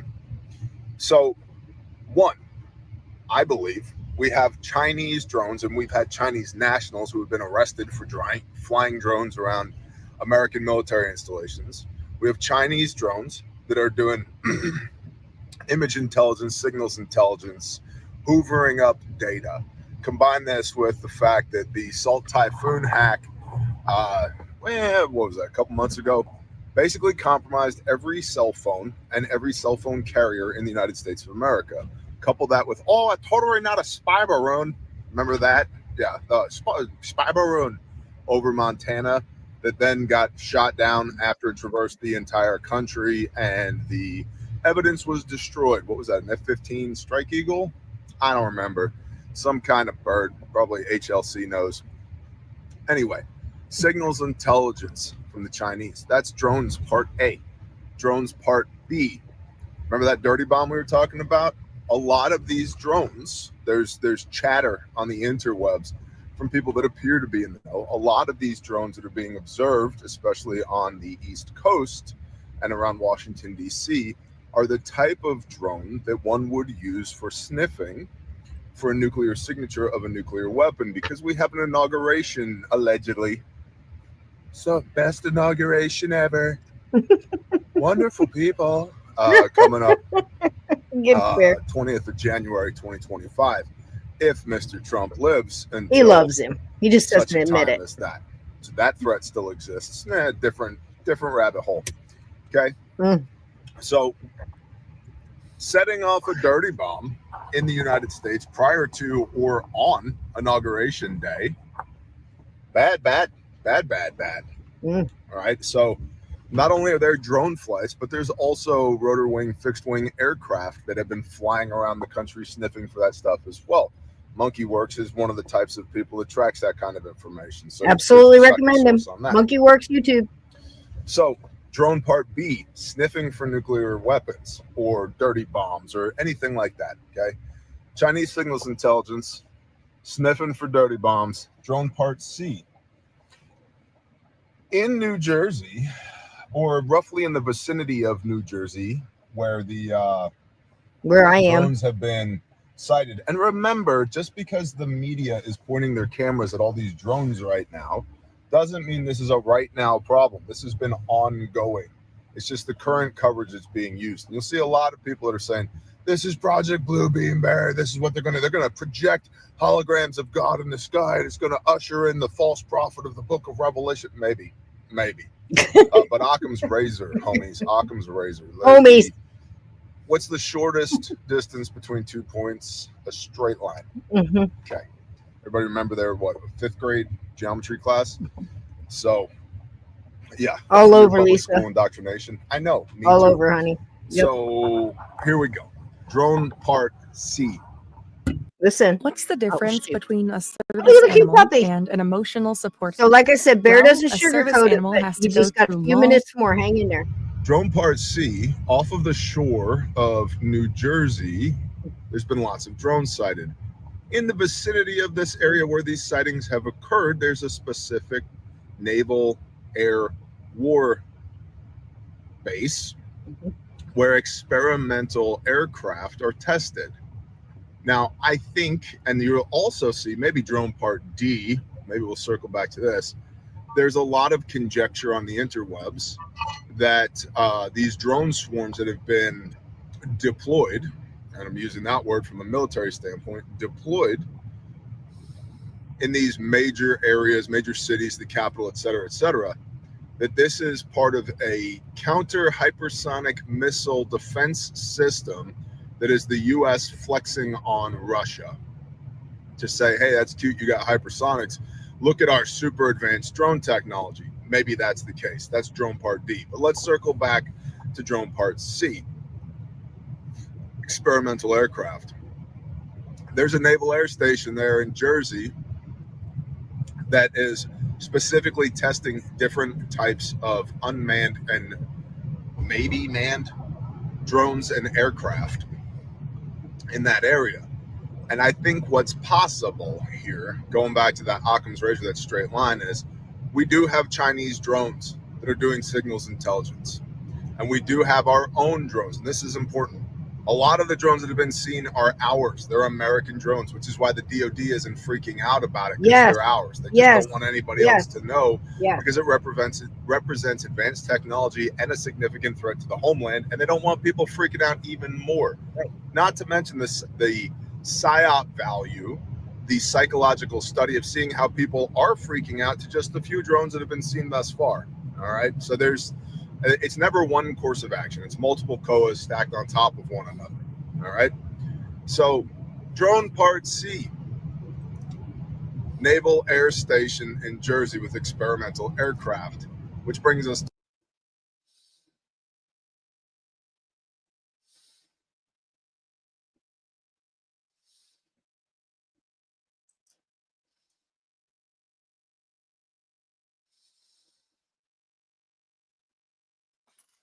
Cisco, I think you're muted.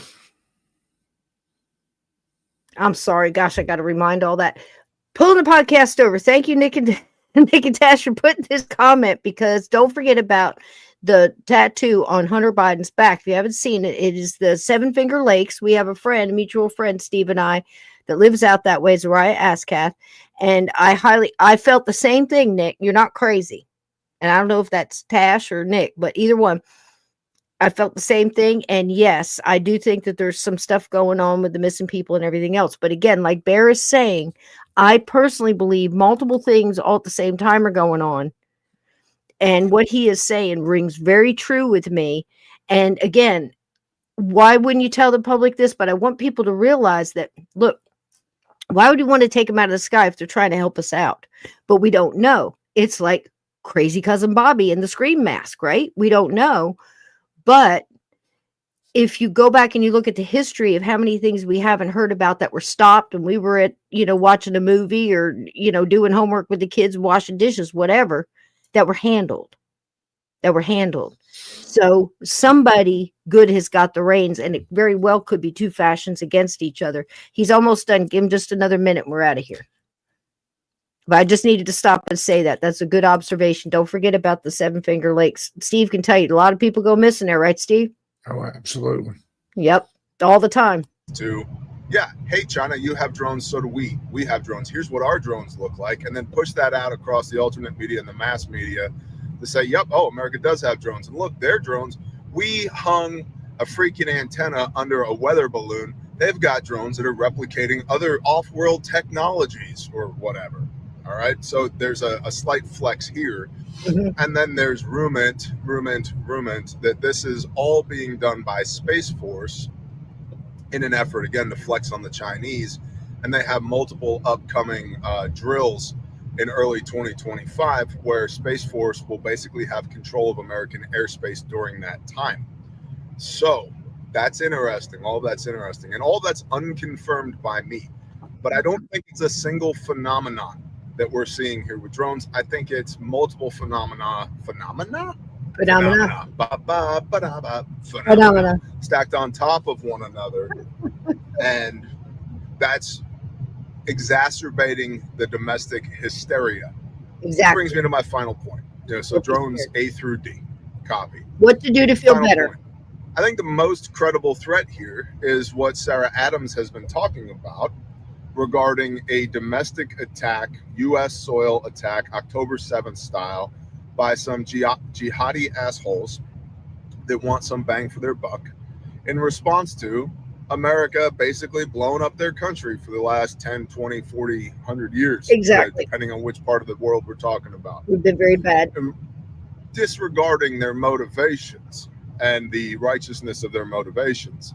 How does that affect you? Which brings me back to the text that I got from my buddy yesterday. You got to do some basic prepper stuff here. And if you're brand new to prepper stuff, go to my channel, Bear Independent, hit the playlist and look for the Prepper Classroom. Okay, there's 30 episodes where whiteboard, classroom, break it down Barney style. Here's what you need to do. Here's why you need to do it. Okay, very bite-sized information, free on this channel.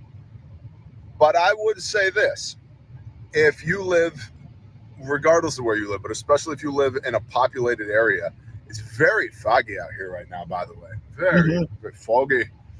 He's in Oklahoma. Introducing the All right, new so Patriot Power Generator. that's pretty much the gist. I agree with everything he just said. I do believe from the very beginning that it was multiple things. Knowing a little bit that I know, I would say that that's what's going on. The flexing to China or anything else, when we name big names like Russia, China, and all these others, I want you to look at also what's going on behind the scenes. I see, regardless of how you feel about him, he is probably one of the most prominent journalists we have right now amongst a lot of podcasters that I'm personal friends with that are really, really good in these subjects. Tucker Carlson has been doing some stuff. He just had a fantastic interview with the ambassador of, gosh, I can't remember his title.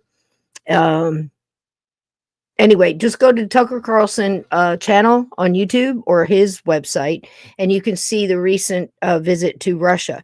What has been going on in Russia is they have had no contact whatsoever with this administration for at least 2 years. The only conversation that ambassador to Russia had with this administration was a handshake and a 5-minute conversation at some ceremony. You can hear it from his own lips. So Tucker, and we have to be very careful with the whole Logan Act and everything else that's going to represent a country when you are not an elected official yet or in your seat. And you have to be careful about who you conversate with. So I believe that very much in, not an elected ambassador or chosen ambassador, but at least trying to get some word out there and some communication that, hey, the American people don't have any problem with what's going on. We don't want to send more money. We want our roads fixed. We want our bridges fixed. We want our buildings to stop collapsing. We want our kids to learn in school. This is where we want our taxes to go. We want our taxes to go to protecting our borders and keeping us safe while we sleep and all the things that are supposed to be done with our money. This is what we're saying. A large part of us anyway are saying this, and that's what we're sick of. We want our tax dollars to go to help Americans, like the ones that are in any natural disaster, just like the ones recently in North Carolina and Tennessee and Florida, and that are not being taken care of by their state, and they're being taken care of by people on the ground, neighbors, and people who are helping out, and that's who's getting each other through, and that's what we're going to get through this by sticking together, keeping all the information out front on the porch so we can keep an eye on the crazy and understand that there's a lot of things and a lot of lies flying around. There's a lot of fear flying around, just like in the paranormal. Everybody wants you to be scared of the demons and the entities that want to eat your soul. Do they exist? Yes. Is there a way to fight them? You bet there is. And oddly enough, Steve will agree, the same way you fight that is the same way you fight this. Keeping the lights on, keeping your spirit high, whatever that may mean. Be careful with that stuff though, because you do put cracks in your windshield when you get a little bit too high or you get a little bit too feeling too good. Stuff can get in. So moderation. Understand that I do believe, and I hope Steve agrees with me, that there are some good people on our side that are still fighting, because if it wasn't, we'd have been overrun a long time ago, especially during the last 4 years. We've shown a lot of weakness. I don't know about the flexing as far as showing off for China, because my God, have you seen their drone shows? Stop it. Their holograms are like crazy. But here's the thing.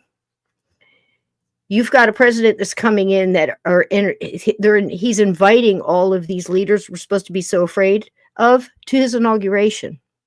There's something going on behind the scenes. And I think a lot of the things that we are seeing now a lot of it's already been played out kind of, because you can kind of see the results happening a lot faster. That means something's going on behind the scenes that's working for us. So I have confidence that this, the way the DOJ and the DOD is acting, I agree with what Bear's saying. I agree with what Sarah's saying. I agree with what Sean's saying. And I agree with that congressman who walked out of that meeting and said, this is absolutely ludicrous that they would have me come to this meeting and tell me nothing. And that's the way the American people, I think, are feeling. They're telling us nothing. They're treating us like fools. They're treating us like kids that can't understand the truth. If they told us that there was a chance, what do you think would happen if they said that there was a chance that there was some kind of an issue happening with maybe some kind of a bomb that they lost and can't find? What would happen? Do you imagine the East Coast all trying to leave at the same time? Like there's a tsunami coming, and more things would happen, more accidents, more people would have fist fights, and more stuff would go on. This way, we're going on about our business, but I don't want you to think it and make it normalized. Keep your eyes on the skies. Don't get crazy. Don't get panicked. If you see something, yes, report it, but please report it to your locals, because it seems to me, and Steve, I hope you're seeing this too, that a lot of local police departments are really stepping up. What do you want to say on this and anything that Bear just said? It's just, again, what can you say? I see different sides of it, but I believe there's some people out there, like I said, you have to kind of listen to what they're not saying to figure out what's really going on. I'm saying something, you can just throw that out. It's what they're not saying. That's what you have to separate the signal from the noise there and read between the lines. Yeah. But we're not going to let that stop us enjoying life. We're not going to let it stop helping our neighbor. Listen, by this time, you've already stopped talking to whoever you're going to stop talking to. You've already let go of the people that you just like you knew you couldn't drag anymore. You just like, look, you're going to have to find out for yourself. I'll be here when you've got questions. We're all kind of at that stage here in this chat. But I wanted to show you Bear and have him break it down. He has a way of breaking stuff down so quick and just so distinct. And he also offers answers. So again, I repeat, Bear Independent, Grindstone Ministries, and Refuge Medical. So if you feel like you need a medical kit, and I mean everything from a triage kit to a stop and bleed kit for any kind of advanced, saving lives, to IVs, to medications, all of them cleared, you can get them there. If you feel like you want to get iodine because you're starting to hear the word radiation running around. Look, I don't know if there's any truth to that. I don't ever look at anything and panic. I wait 24, 48 hours. I give everything a little time to kind of wait out. But if you're worried about that, get iodine. A recent thing, you can get that through Jace Medical, Refuge Medical. Be careful who you buy from. Don't just get it on Amazon. Please be smart about what you're putting in your body. Lord have mercy. Be careful. There's too much copycat stuff out there. So go through somebody who's reputable, like Bear. Okay. And that way you don't have to question what you're taking yourself or whatever. But iodine, look for that, because recently they were testing up there, Bear and another group that were out there testing people in North Carolina that were by a nuclear plant that got flooded. There was a group up there that was together and they were all taking iodine because they were living by the plant. They were the only people who didn't register on the scale on the test for radiation. So it works. You're going to find more answers for free over on Bear's channel where he told you to go. There's all kind of, like he said, it's like really broken down easy, all free for people. If you're just getting started prep and you want to know how to maybe clean water or how to just maybe hook up a solar generator or something to run your freezer or something like that if something happens, or how to stop bleeding. It's all there and it's all free. Go get it. And I think you feel empowered when you have knowledge. And we're coming into the holidays. I don't want you to worry about this. I don't want you to be all freaked out, because there's really not a lot you can do about it unless you just want to pack up and go somewhere. But here's the deal. They're everywhere right now. So it really does feel like they're flexing that testing stuff.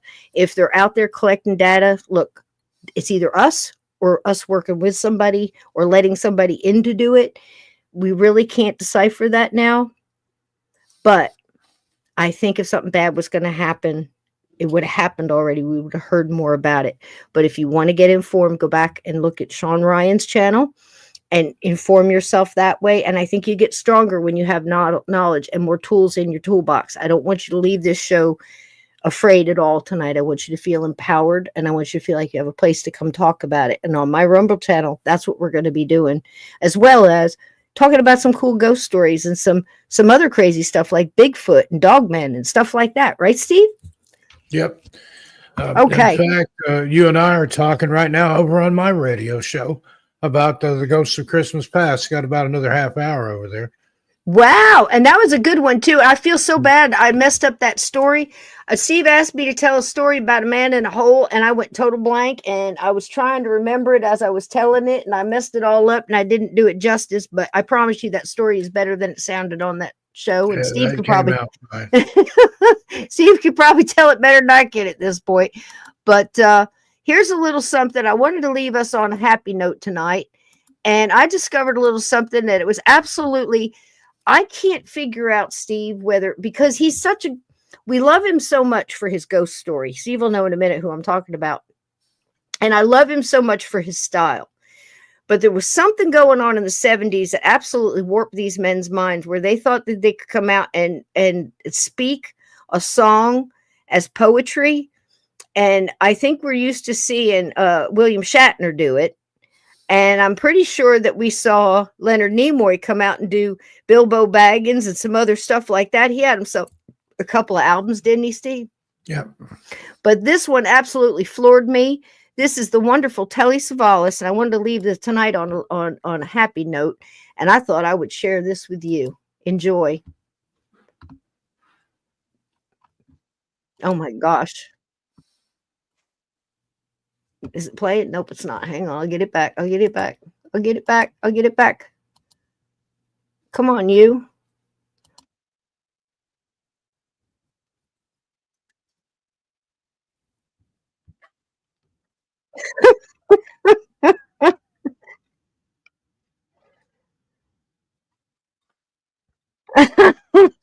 It's too good.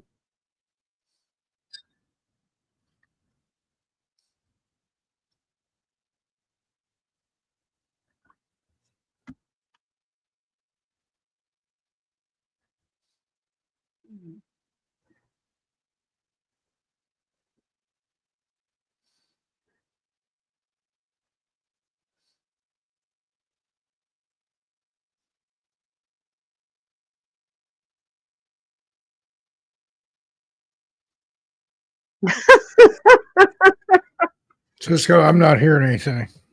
You're not hearing anything? No. Oh, shoot. Doggone it. That's not cool. That's not fair for you not to be able to hear that. Let me try one more time. Why would you not be able to hear that? Maybe because it's on the Facebook. All right, well, let's try this one. If you guys want to see that, it's over on my Facebook. I think it's because of the way it's set up. It's not going to play. Let me try this one, and that would... Doggone it. That was so good, too. I'm sitting here enjoying it all by myself. Let me see if I can get this one to go.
It wouldn't be a good idea, Steve, to just decorate the drones.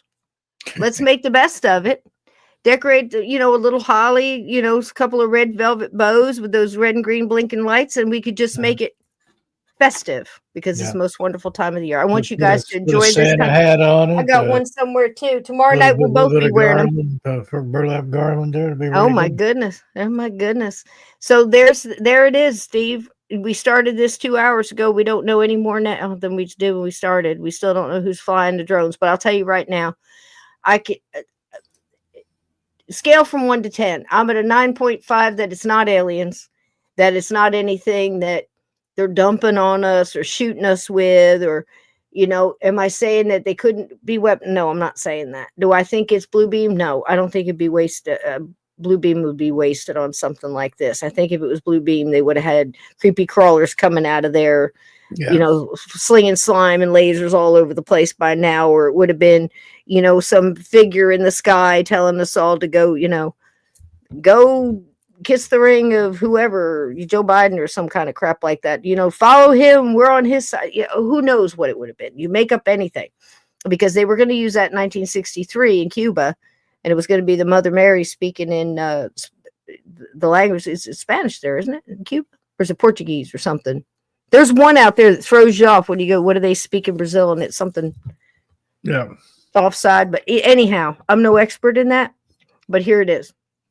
Oh, I got to open the Facebook and Chrome. We'll do it next time. I'll see if I can get that Telly Savalas for you tomorrow, because it's a special thing.